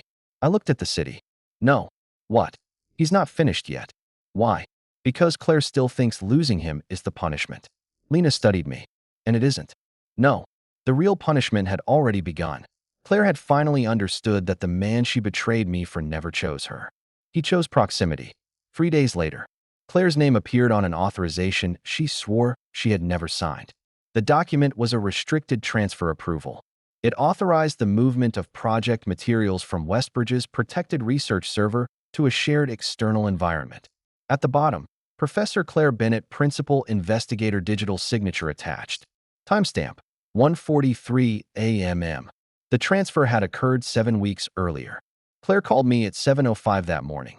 Ethan. Her voice was too calm. What happened? They found a transfer authorization. Yours. My name. Your signature. Digital. Did you approve it? No. No hesitation. I believed her. What does Naomi say? They're investigating. Then let them. If they decide I did it, she stopped. What? I could lose the project. Yes. I could lose my position. Possibly. I could lose everything. I stared at the wall. Then tell the truth. I am. Keep doing that. A sharp breath. Is that all you have to say? What would you like? I don't know. Reassurance. Yes. No. Silence. Not cruel. Necessary. I can't promise you something I don't control. I know. I'm not your shield anymore. I know. This time she sounded like she meant it. By noon, the transfer had become the center of Westbridge's investigation. Adrian claimed Claire authorized everything. Claire denied it. Their lawyers stopped speaking informally. The affair was over. Not emotionally. Strategically. Every message became evidence. Every dinner became a timeline entry. Every shared hotel reservation became a potential question about access. At 1:30, Daniel walked into my office. They may subpoena your communications with Claire. Fine. Everything. Everything relevant. You sure? Yes. Some of it might be personal. I have nothing to hide. He nodded. That makes one person in this story. I gave him a look. He raised both hands. Bad joke. Very. Then he slid a folder toward me. Divorce mediation date. I looked at it. 3 weeks. Claire agreed. Her attorney did. Good. She wants the house. She can have it. Ethan. What? That property is valuable. I don't want it. Because. I looked away. Because every room in it has her. Daniel closed the folder. Understood. The next afternoon, Claire came to my apartment again. This time she asked first. I almost said no. Then I agreed. She arrived holding a brown envelope. What's that? Copies of the access logs. You shouldn't show me. They're mine. They're part of an investigation. They released them to my counsel. I pointed to the table. Fine. She spread them out. One login at 1:37 a.m. One authorization at 1:43. One transfer at 1:46. Device identification, a Westbridge-issued laptop assigned to Adrian Cole. I looked up. That seems useful. It is. Then why are you here? Claire looked at me. Because I wanted you to know I wasn't lying. I sat back. You came here for validation. Her face tightened. Maybe. Claire. I know. You need to stop using me as your moral reference point. She looked hurt. But she nodded. You're right. That surprised me. She gathered the papers. Then stopped. Can I ask something unrelated? That sounds dangerous. A tiny smile. Did you hate our house? No. You left everything so quickly. I'd already left mentally. When? I thought about it. The photograph confirmed it. But before that? Yes. How long? Months. Claire stared. You never said. I did. No. I asked why you stopped wearing your ring. She looked down. I asked why Adrian was always calling. Silence. I asked why you treated every question like an accusation. I thought you were trying to control me. I was trying to understand why my wife had become a stranger. She closed her eyes. I made you feel crazy. Yes. I'm sorry. There it was again. A clean apology. No defense. I didn't forgive her. But I respected that. She sat. Do you remember our 4th anniversary? Yes. The restaurant? Yes. You gave me that necklace. I remember. I wore it in the photograph. I know. Claire went still. You noticed. I noticed everything. Her eyes filled. I took it off yesterday. Why? I couldn't look at it. I looked away. For some reason. That hurt more than expected. The forensic report arrived Friday. Claire had not signed a transfer. Her credentials were used. Her authorization certificate was copied. But the final action originated from Adrian's device. Naomi called at 10:15. Mr. Hale. Yes. We've confirmed Professor Bennett did not execute the disputed transfer. I leaned back. Good. She still faces review for credential sharing. Understood. But the alleged unauthorized transfer is no longer attributed to her. I exhaled. For the first time in days. I felt relief. Not because I wanted Claire back. Because I didn't want the truth to be worse than it was. What about Cole? Expanded review. How expanded? For prior projects. I closed my eyes. More copying. Potentially. Junior researchers. Yes. That made my jaw tighten. Send the Foundation whatever is needed to protect them. We will. Claire called an hour later. They cleared the signature. I heard. Silence. You sound relieved. I am. Why? I almost laughed. Because I don't want you falsely accused. You still care. That isn't the same as wanting you back. I know. Good. She went quiet. Then, can I tell you something? Apparently you can. I thought if the signature was fake, maybe you'd see me differently. I do. Her voice changed. Really? Yes. Hope entered too quickly. You were not responsible for that transfer. Silence. Then the hope died. And everything else. You were. She breathed out slowly. Right. I hated that I could hear her learning to accept consequences one sentence at a time. 2 days later, Claire's chair candidacy was formally suspended. Not terminated. Suspended. The distinction barely mattered to the faculty gossip network. By lunch, everyone knew. By evening, academic message boards were speculating. The sleeping photograph itself had never leaked. I made sure of that. But rumors filled the vacuum. Some blamed Adrian. Some blamed Claire. Some blamed donor politics. Nobody knew the full story. Claire hated that. A year earlier, she would have tried to control the narrative. Now she stayed silent. That was probably the first sign she was changing. Monday afternoon, I received an unexpected email. From Claire. No greeting. No emotion. Just, I have informed Margaret that I am withdrawing voluntarily from the chair process until the compliance review concludes. I also requested replacement leadership for the decision architecture project during the investigation. I read it twice. Then, I am not asking you to restore funding. That mattered more than she knew. I replied, understood. Nothing else. At 5 o'clock, Margaret called. She stepped aside. I know. Voluntarily. So she said. Margaret paused.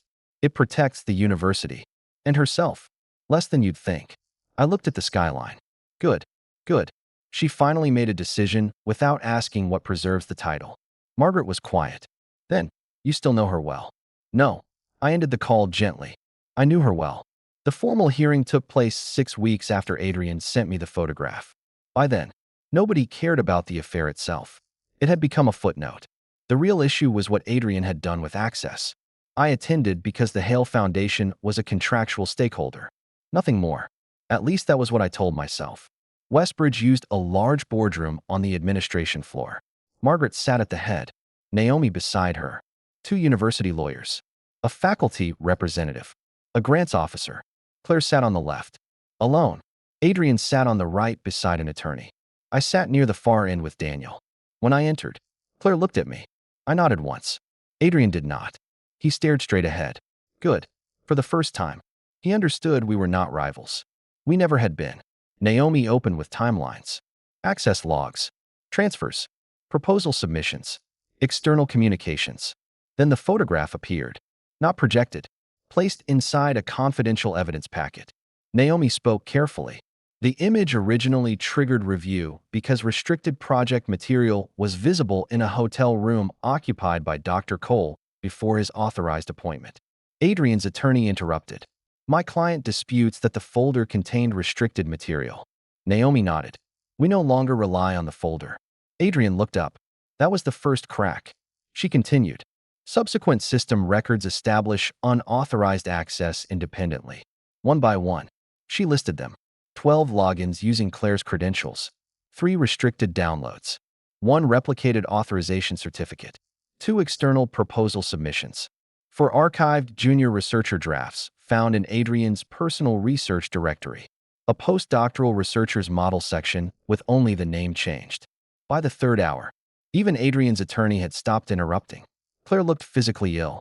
Margaret asked her, "Professor Bennett, did you provide Dr. Cole your credentials?" "Yes." "Did you understand that doing so violated policy?" "Yes." "Why did you do it?" Claire looked at Adrian, then away. "Because I trusted him. Professionally." A pause. "No." The room went still. Claire continued. "We were in a personal relationship. No euphemism. No hiding." Margaret asked, "Did you disclose that relationship?" "No." "Why?" Claire swallowed. "Because I knew it would create a conflict." That answer damaged her more than any excuse would have. But it was true. Naomi wrote something. "Did you authorize Dr. Cole to submit your unpublished work externally?" "No." "Did you authorize the disputed transfer?" "No." "Did you instruct him to negotiate foundation funding on your behalf?" Claire looked at me. "No." Adrian's attorney finally objected. "This is irrelevant." Daniel spoke for the first time. "It is directly relevant to attempted influence over funding authorization." Adrian glared at me, then lost control. "This is ridiculous." His attorney touched his arm. "Too late." Adrian pointed toward me. "This entire thing exists because he got cheated on." Silence. Margaret said, "Dr. Cole." "No." He stood. "He used a private foundation to retaliate." I stayed seated. "He froze money. Pending review." Daniel said. Adrian ignored him. "He sent the photograph." Naomi said calmly. "The photograph contained evidence. It was private." That almost made me laugh. Adrian turned toward me. "You wanted revenge." I finally spoke. "No. Bullshit. Sit down." "Adrian." His face reddened. "You think you won." I looked at him, then at the packet in front of Naomi. "You sent me the evidence yourself." The room went silent. Adrian froze. I continued. "You wanted me to look at Claire." I looked at the desk. For the first time, Margaret's expression almost changed. Adrian's attorney closed his eyes. That was the moment Adrian understood. The photograph he had sent to humiliate me had triggered the review that uncovered everything else. His own arrogance had created the chain. He sat down. Slowly. Nobody said another word for several seconds. The hearing resumed. At the end, Margaret read the interim findings. Adrian was removed from all departmental duties pending final disciplinary determination. His access to research systems remained revoked. Westbridge referred portions of the matter to affected institutions. Claire received formal sanctions for credential sharing and failure to disclose a conflict. Her chair candidacy was closed. Not postponed. Closed. She remained faculty pending additional review. When Margaret said it, Claire did not cry. She only nodded. Understood. That was all. The woman who once believed the chair position defined her future lost it in one sentence. Afterward, people left quietly. Adrian did not look at me. Claire stayed behind. I was near the elevators when she approached. "Ethan." I stopped. She looked exhausted. But something about her had changed. No performance. No defense. "You were right. About everything I refused to see." I shook my head. "No." She frowned. "You were wrong about some things too. Like, you thought Adrian chose you because I didn't value you." I looked at her. "He chose you because you gave him access." She closed her eyes. "That's worse." "Yes." She nodded, then held out her hand.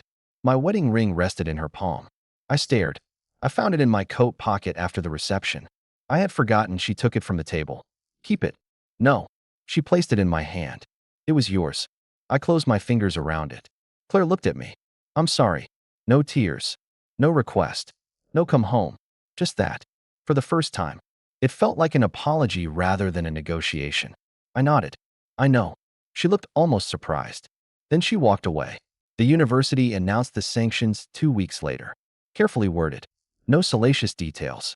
No mention of the affair beyond undisclosed personal conflict. Adrian's suspension became public. Claire's chair candidacy withdrawal became permanent. Her research leadership was reassigned. Her name disappeared from the Decision Architecture Project homepage within 24 hours. 6 months earlier, she had been preparing to become one of the youngest department chairs in Westbridge history. Now she was back to teaching 2 undergraduate courses and 1 graduate seminar. No flagship project. No administrative title. No major discretionary research budget. For Claire, that was almost an identity death. For me, it was Wednesday. At 9 a.m., the Hale Foundation board met to decide Westbridge funding. Several trustees wanted full withdrawal. I opposed it. One board member stared at me. Your wife is at the center of this.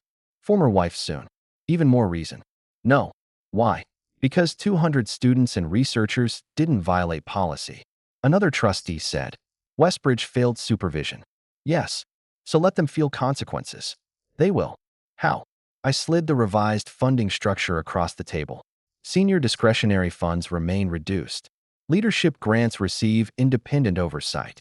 Junior researchers receive protected direct funding. Graduate fellowships expand. Whistleblower reporting gets outside review. Silence. Then Thomas Wren smiled. You're turning the scandal into governance reform. I'm preventing innocent people from paying for senior misconduct. The vote passed. 8-1. Westbridge kept most of its research support. Claire's old project continued. Without Claire leading it. Without Adrian anywhere near it. She learned before noon. Her message arrived at 12:16. Thank you for not hurting the students. I replied, they were never the target. 3 minutes later, was I? I stared at the screen. Then wrote, no. Her reply took longer. I think that is the hardest part to accept. I understood why. If I had destroyed her deliberately, she could call me cruel. If I had sabotaged her career out of jealousy, she could blame me. Instead, I had only stepped aside. Everything else came from choices she and Adrian made. There was nowhere to put the blame. Divorce mediation happened Friday. Claire sat across from me at a neutral office downtown. Daniel beside me. Her attorney beside her. The financial issues were simple.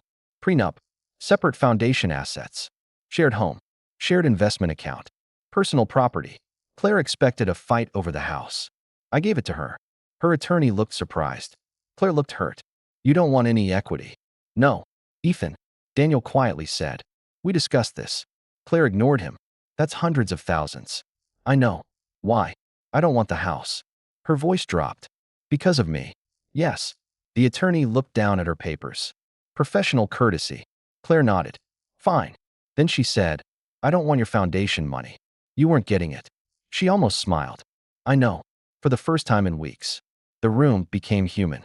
We signed the major terms. 6 years reduced to pages. At the end, Claire removed one thing from her bag. A photograph. Our wedding day. She placed it on the table. I found this behind the bookshelf. I looked at it. She was laughing. I was looking at her rather than the camera. I remembered that moment. The photographer had told me to face forward. I hadn't. Claire said quietly, You always looked at me like that. I said nothing. I didn't notice when you stopped. My throat tightened. You were busy looking somewhere else. She accepted that. I know. She put the photograph away. 3 days later, Claire found the old folder. She called at 10:40 p.m. I almost ignored it. Then answered. What happened? Nothing. Then, I found something. What? A box in the study. I sat up. What box? Your old files. I frowned. Then remembered. Acceptance letters. Conference invitations. Grant notices. Claire continued. You saved all of them. Yes. Why? I almost laughed. Why wouldn't I? Every acceptance. I was proud of you. She went silent. Then, the first journal letter. I knew exactly which one. Claire's first major publication. She had run through our apartment screaming when it was accepted. I had ordered champagne we couldn't really afford. What about it? You wrote on the back. I closed my eyes. I had forgotten. Claire read softly. She's going to change her field someday. I just hope she never changes who she is. Silence. Then I heard her crying. Not loudly. I did. I said nothing. I changed. Still nothing. I became someone who thought being admired mattered more than being known. Her voice broke. And the person who knew me best became the person I respected least. I looked out at the city lights. Claire whispered, I wish you had shown me this box earlier. No. She went silent. You shouldn't need proof that someone loves you after 6 years. That ended the conversation.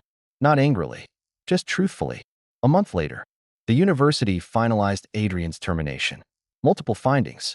Unauthorized access. Misrepresentation. Research misuse. Failure to disclose conflict. External submission of protected work. Claire survived. Barely. She kept her faculty position after accepting sanctions. Mandatory compliance supervision. And removal from project leadership. Her career would continue. Just not the way she had imagined. Mine did too. Only differently. I accepted a larger public role at the Hale Foundation. For years, I had avoided attention. Now I stopped hiding. Not to prove anything to Claire, because invisibility had taught me something.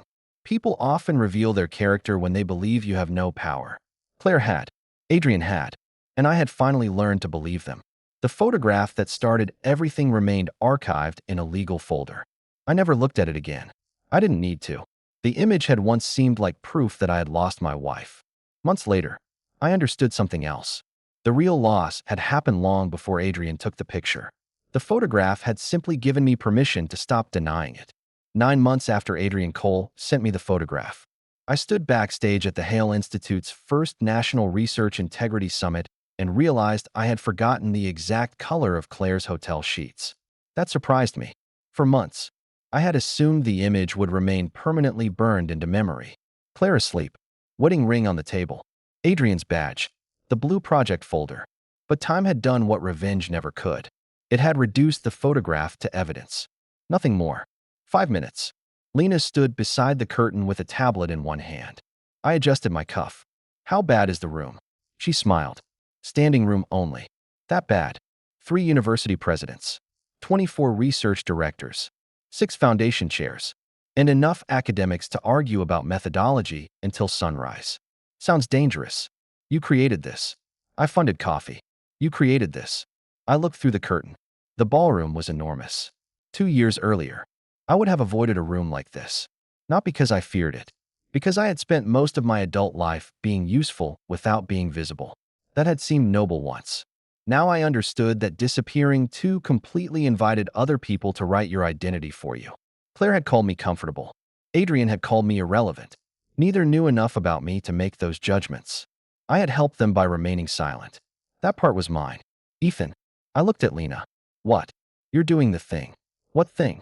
Thinking instead of walking. I smiled. Cruel. Accurate. She pointed toward the stage. Go. The Hale Institute had begun as an internal proposal, a protected funding structure for young researchers, independent reporting lines, outside review for intellectual property disputes, clear rules on authorship and access. After the Westbridge scandal, other universities had asked to join, then more. By spring, the project became permanent. We named it the Hale Institute for Research Integrity and Early Career Protection. I hated the name. The board loved it. Thomas Wren claimed my objection was proof we should keep it. So we did. When I walked onto the stage, applause rose from the room. I still wasn't used to that. I had once sat quietly at university receptions while people asked Claire what I did. Now some of those same people were taking notes before I said a word. There was satisfaction in that. I won't pretend otherwise. But not the satisfaction I would have expected 9 months earlier. I didn't want Claire to see me win. I wanted to stop caring whether she did. That was the difference. I reached the podium. Thank you. The room settled. Research misconduct is often discussed as though it begins with monsters. A few people looked up. It usually doesn't. Usually, it begins with convenience. A shared password. An unclear authorship conversation. A senior researcher who says, "We'll fix the credit later." A junior scholar who is too afraid to object. A personal relationship nobody discloses because everyone insists it won't affect professional judgment. The room became quieter. I continued. Most institutional disasters don't begin when someone decides to destroy a career. They begin when small rules are treated as optional because trust feels easier. I had not planned to mention Claire. I didn't. But I knew exactly where the words came from. Trust. Convenience. Silence. The 3 ingredients that had destroyed my marriage and nearly destroyed several careers. Integrity systems, I said, should not depend on whether a person is powerful enough to defend themselves. That is the point of this institute. I looked toward the first row. Maya Torres sat there. The same student whose emergency scholarship file had been on my desk the week Claire's project collapsed. She had stayed at Westbridge, finished her thesis, won one of our first independent grants. Tonight, she was receiving the Hale Early Scholar Award. That mattered more than Adrian, more than Claire, more than the photograph. I finished the speech 10 minutes later. The applause was louder than before. When I stepped off stage, Thomas handed me a glass of water. You're becoming annoyingly competent in public. I preferred when nobody knew me. No, you preferred not being accountable to attention. I looked at him. That sounded rehearsed. It was. He nodded toward the ballroom. Congratulations. Thank you. Then his expression changed slightly. What? He looked past me. I followed his eyes. Claire stood near the rear doors. I had known Westbridge sent a delegation. I did not know she would be part of it. She wore a dark green dress. Simple. No dramatic jewelry. No entourage. No Adrian. Of course, Adrian had been formally dismissed months earlier. Two partner institutions had opened their own inquiries. His journal submissions were under review.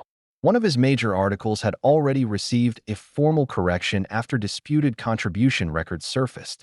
He had tried to move into private consulting. Then a client discovered the Westbridge findings. That ended quickly. I did not monitor him. Other people occasionally told me things. I usually changed the subject. Claire had remained at Westbridge.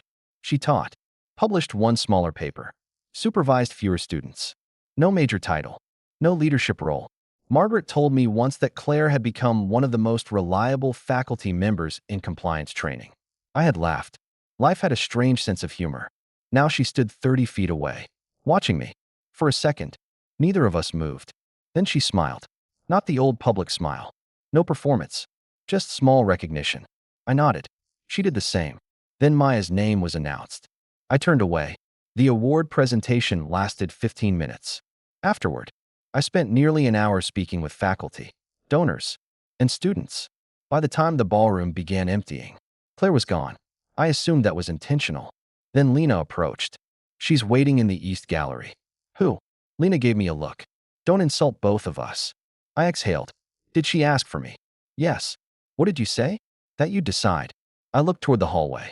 Anything urgent? No. Fine. Lena touched my arm briefly. You don't owe anyone a conversation. I know. Good. She walked away. I remained still for a moment, then headed toward the East Gallery. Claire stood beside a wall of old university photographs. The gallery was nearly empty. She turned when she heard me. Hi. Hi. For several seconds, we stood like distant colleagues. Not husband and wife. Not enemies. Something after both. You were good, she said. At the speech. Yes. Thank you. She smiled. You used to hate public speaking. I still do. No, you hated being seen. That made me look at her. She noticed. Sorry. No. I leaned against the opposite wall. You're right. Claire nodded. I thought about that a lot. About me. About what I decided you were. I said nothing. She looked down. I confused quiet with lack of ambition. Yes. I confused patience with weakness. Yes. I confused stability with boredom. I almost smiled. You came prepared. I had 9 months. That pulled a laugh out of me. Claire smiled too. Then the smile faded. I wanted to apologize. You already did. Not properly. I waited. She took a breath. I'm sorry I cheated on you. No euphemism. I'm sorry I lied when you asked. I'm sorry I made you doubt your own judgment. I'm sorry I talked about you like you were beneath me. I'm sorry I let another man turn our marriage into something I mocked. She swallowed. And I'm sorry that when everything collapsed, I still reached for you because I assumed you would save me. I looked at her. Claire continued. I used to think the worst thing Adrian did was manipulate me. No, I manipulated myself first. That was new. I wanted to believe I deserved a more exciting life. So I turned everything good in mine into evidence that I was settling. Her eyes filled. But you weren't the thing I settled for. I was the thing I stopped valuing. Silence. The old version of me would have crossed the space between us. Not to reconcile. Just to comfort her. I didn't. Claire noticed. She nodded slightly. I know. What? That you don't have to make me feel better. No. I'm learning. I looked toward the photographs on the wall. You seem different. She laughed quietly. That's what consequences do. Sometimes. Sometimes people just get bitter. Did you? She thought. At first. At you. Yes. I wasn't surprised. Claire continued. For about 2 weeks. I told myself you had overreacted. That the foundation hold was cruel. That the divorce was too fast. That you were humiliating me. I needed that story. Why? Because the other story was that I had destroyed my marriage and endangered my career for a man who was using me. She looked at me directly. That story was harder. I nodded. Then Margaret made me read the entire compliance file. That sounds like Margaret. She said if I wanted to be angry, I should at least know what I was angry about. I smiled. Definitely Margaret. Claire laughed. Then silence returned. She looked at my left hand. No ring. Of course. Are you seeing someone? The question surprised me. No. She nodded too quickly. I noticed. Then she smiled at herself. Still not my business. No. I know. A beat. Would you tell me if you were? No. She winced. Then laughed. Fair. I nearly apologized. Stopped myself. Claire looked toward the ballroom. I watched Maya get the award. She earned it. I taught her first-year methods. I know. She almost dropped out. I know. You helped her stay. The foundation did. You did. I didn't argue. Claire's voice softened. I used to think power looked like getting the chair position. I said nothing. Now I think it looks more like making sure a student doesn't disappear because a senior person made a mess. I looked at her. That sounds like growth. Painful growth. The expensive kind. She laughed. Then her expression changed. There's one thing I wanted to ask. What? The photograph. I became still. I never saw the messages Adrian sent you. Good. Margaret showed me the image only as evidence. Okay. She said he wrote something under it. I knew where this was going. What did he say? I looked at Claire. 9 months ago, those words had felt like a challenge. Now they felt almost childish. Give her up. Claire closed her eyes. Her face twisted with shame. He really said that? Yes. And what? What did you answer? Thank you. She stared at me. Then, despite everything, laughed. Actually laughed. Of course you did. It confused him. I bet. He wanted to fight. You gave him paperwork. I smiled. That became more effective. Claire shook her head. Then something changed in her expression. Did you hate me when you read it? No. Not even then. No. What did you feel? I thought about it. Finished. Her eyes dropped. That's worse. Yes. She breathed in slowly. I thought you sent the photograph because you wanted everyone to know what I did. No. I know that now. Why didn't you? Why didn't I what? Expose me. Publicly. Yes. I frowned. What would that have accomplished? Humiliated me. I wasn't interested. You could have destroyed my reputation overnight. That wasn't the issue. Claire looked at me carefully. Then what was? The folder. She nodded. I know. But also I stopped. What? I looked at her. I didn't want the worst thing you ever did to become entertainment for people who had nothing to do with it. Claire went completely still. I continued. You betrayed me. That was mine to leave. You violated university rules. That was theirs to investigate. Those were different things. Her eyes filled again. You protected me even then. No. I corrected her. I protected boundaries. She nodded slowly. Right. That distinction mattered. A lot. Before she left, Claire asked one more question. Do you still have the photograph? Yes.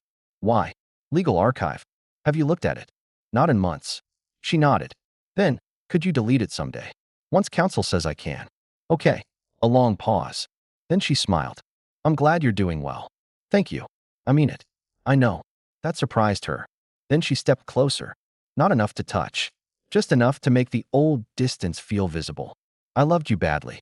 She said. I looked at her. That's probably the truest thing I can say. I nodded. She turned to leave. Claire. She looked back. I took out my phone. Opened the archived message thread. Adrian's old number. The photograph remained hidden behind the attachment icon. Under it. Give her up. I showed her only the text. Then pressed delete on the conversation copy stored on my phone. The legal archive would remain.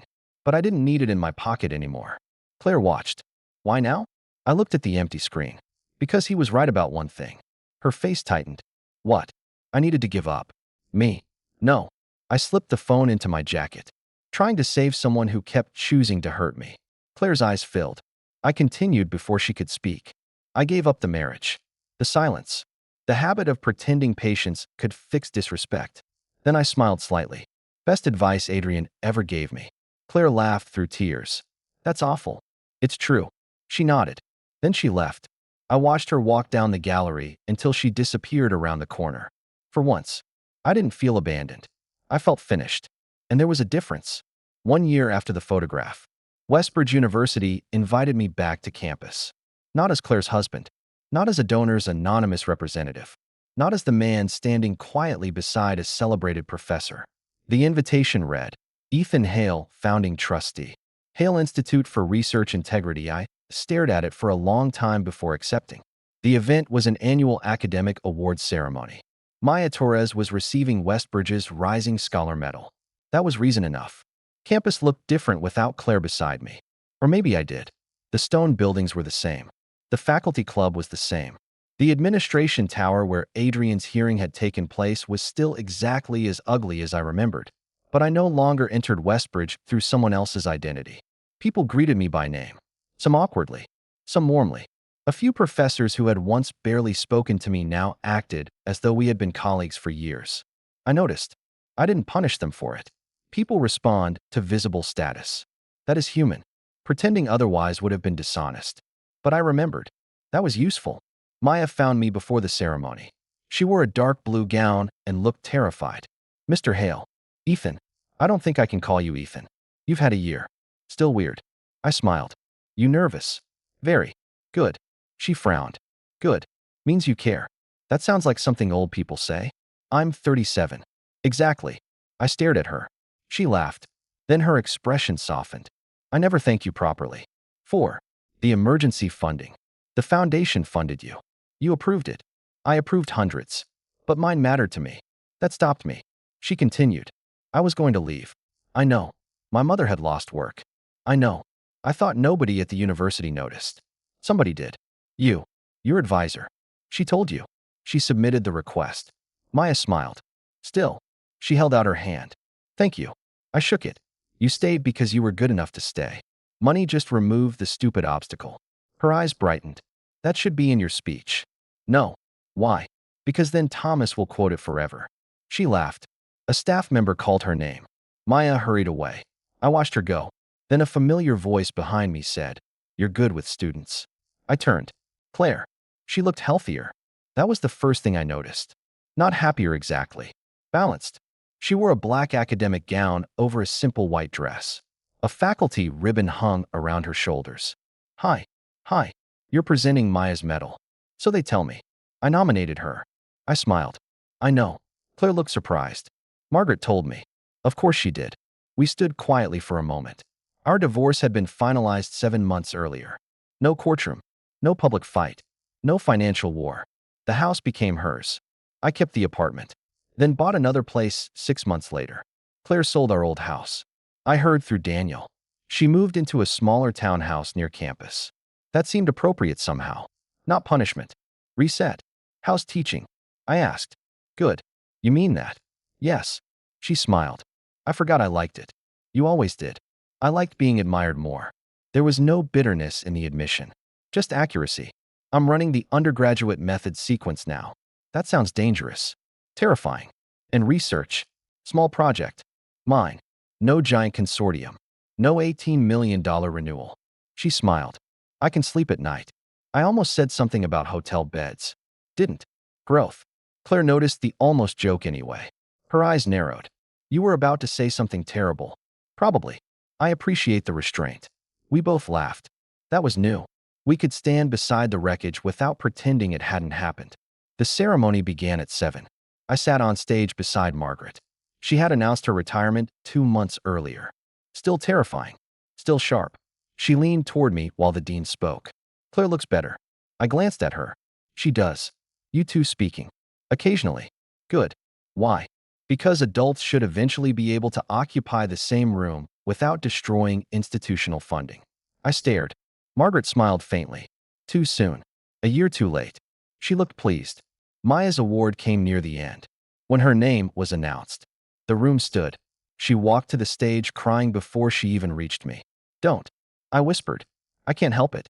You're making this awkward. You deserve it. I handed her the medal. Applause filled the auditorium. Maya turned toward the crowd. In the 4th row, Claire was standing, clapping. Not for me. For Maya. That mattered. After the ceremony, there was a reception in the same faculty club where my marriage had effectively ended. The same dark wood. Same portraits. Same ridiculous fireplace. I stood near the champagne table and remembered the ring beside Claire's glass. Then I laughed. Thomas appeared beside me. What? Nothing. That was not a nothing laugh. Memory. Bad. Old. He handed me water. You've become very philosophical since divorce. I was always philosophical. No. You were repressed. I looked at him. Do donors have HR departments? Not powerful ones. He walked away before I could answer. Then Claire approached. She held 2 glasses. Water. She handed me one. Still no champagne. Not tonight. We stood together. For a minute. Nobody interrupted. Then Claire said, I remember this spot. So do I. You put your ring right there. Yes. I hated you for that. I know. You looked so calm. I wasn't. That surprised her. You weren't. No. I thought you felt nothing. I felt everything. She looked down. I was just finished fighting for someone who thought the fight itself was embarrassing. Claire closed her eyes briefly. That sentence still hurts. Sorry. No. She looked up. Don't apologize for true things. I nodded. Progress. Across the room, a young faculty member approached Claire. Professor Bennett. Yes. I'm sorry to interrupt, but I wanted to ask about your methods seminar. Claire turned fully toward her. For the next 5 minutes, they discussed curriculum. No performance. No glancing around to see who important was watching. No need to dominate the room. When the woman left, I smiled. What? You're different. Claire looked toward the departing faculty member. Yes. Then, too late for us. I said nothing. She smiled sadly. I know. That was the part that mattered. She knew. No bargaining. No attempt to convert improvement into entitlement. People sometimes change after hurting you. That does not create an obligation to return. Claire had finally understood that. Later, we walked outside together. The campus was quiet. Summer air. Warm. Students crossing the quad. Somewhere in the distance, a maintenance cart beeped in reverse. Claire stopped near the fountain. I heard about Adrian. I almost groaned. I didn't ask. I know. What happened? His appeal failed. Okay. He's teaching contract courses online. I shrugged. I hope he does them honestly. Claire laughed. That's all. What else? I don't know. I thought you'd feel satisfied. I used to think I would. And he's not relevant enough. Claire studied me. That might be worse than hatred. For him. Yes. Probably. She looked toward the fountain. I used to hate him. Do you now? No. What changed? I got tired. I understood. Hatred is expensive. You taught me that. I didn't mean to. I know. We reached the parking lot. My car was in one direction. Claire's in another. This was where we would separate. Again.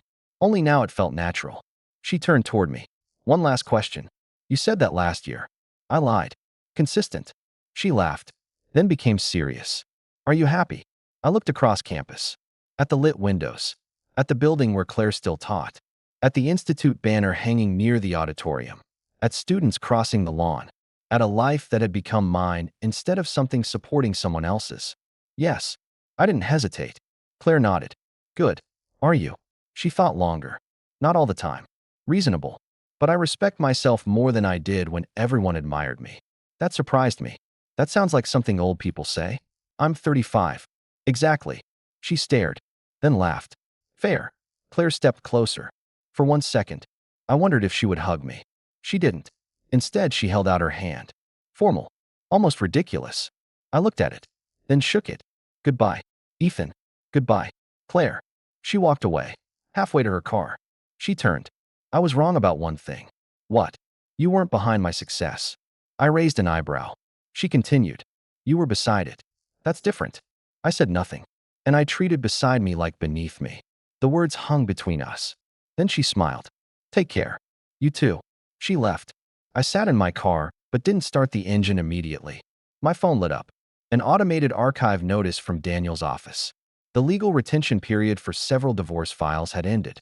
One attachment was eligible for deletion. The photograph. I stared at the notice, then clicked. Delete permanently. Yes. A second warning. This action cannot be undone. I pressed confirm. The file vanished.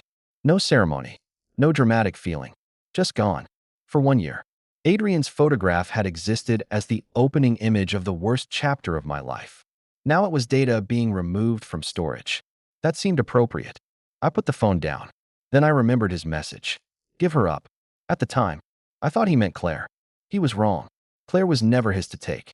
Never mine to surrender. She chose. So did I? What I actually gave up was something much harder. I gave up explaining away disrespect because I loved the person showing it. I gave up confusing loyalty with self-erasure. I gave up believing that being useful was the same as being valued. I gave up saving people who considered my help proof that I had nowhere else to go. And eventually, I gave up needing either of them to regret what they had done. That was the final freedom. Not watching Adrian fall. Not watching Claire lose the chair. Not becoming publicly important. Freedom was reaching the point where their consequences no longer felt connected to my worth. I started the car. As I pulled away from Westbridge, the faculty club disappeared in the rearview mirror. A year earlier, I had walked out of that building without my wedding ring. Tonight, I left without anger. That was better. Much better. Adrian Cole once sent me a photograph and told me to give up. So I did. I gave up the marriage, the silence, the humiliation, and the habit of saving people who had already decided I was disposable. It was the best advice he ever gave me.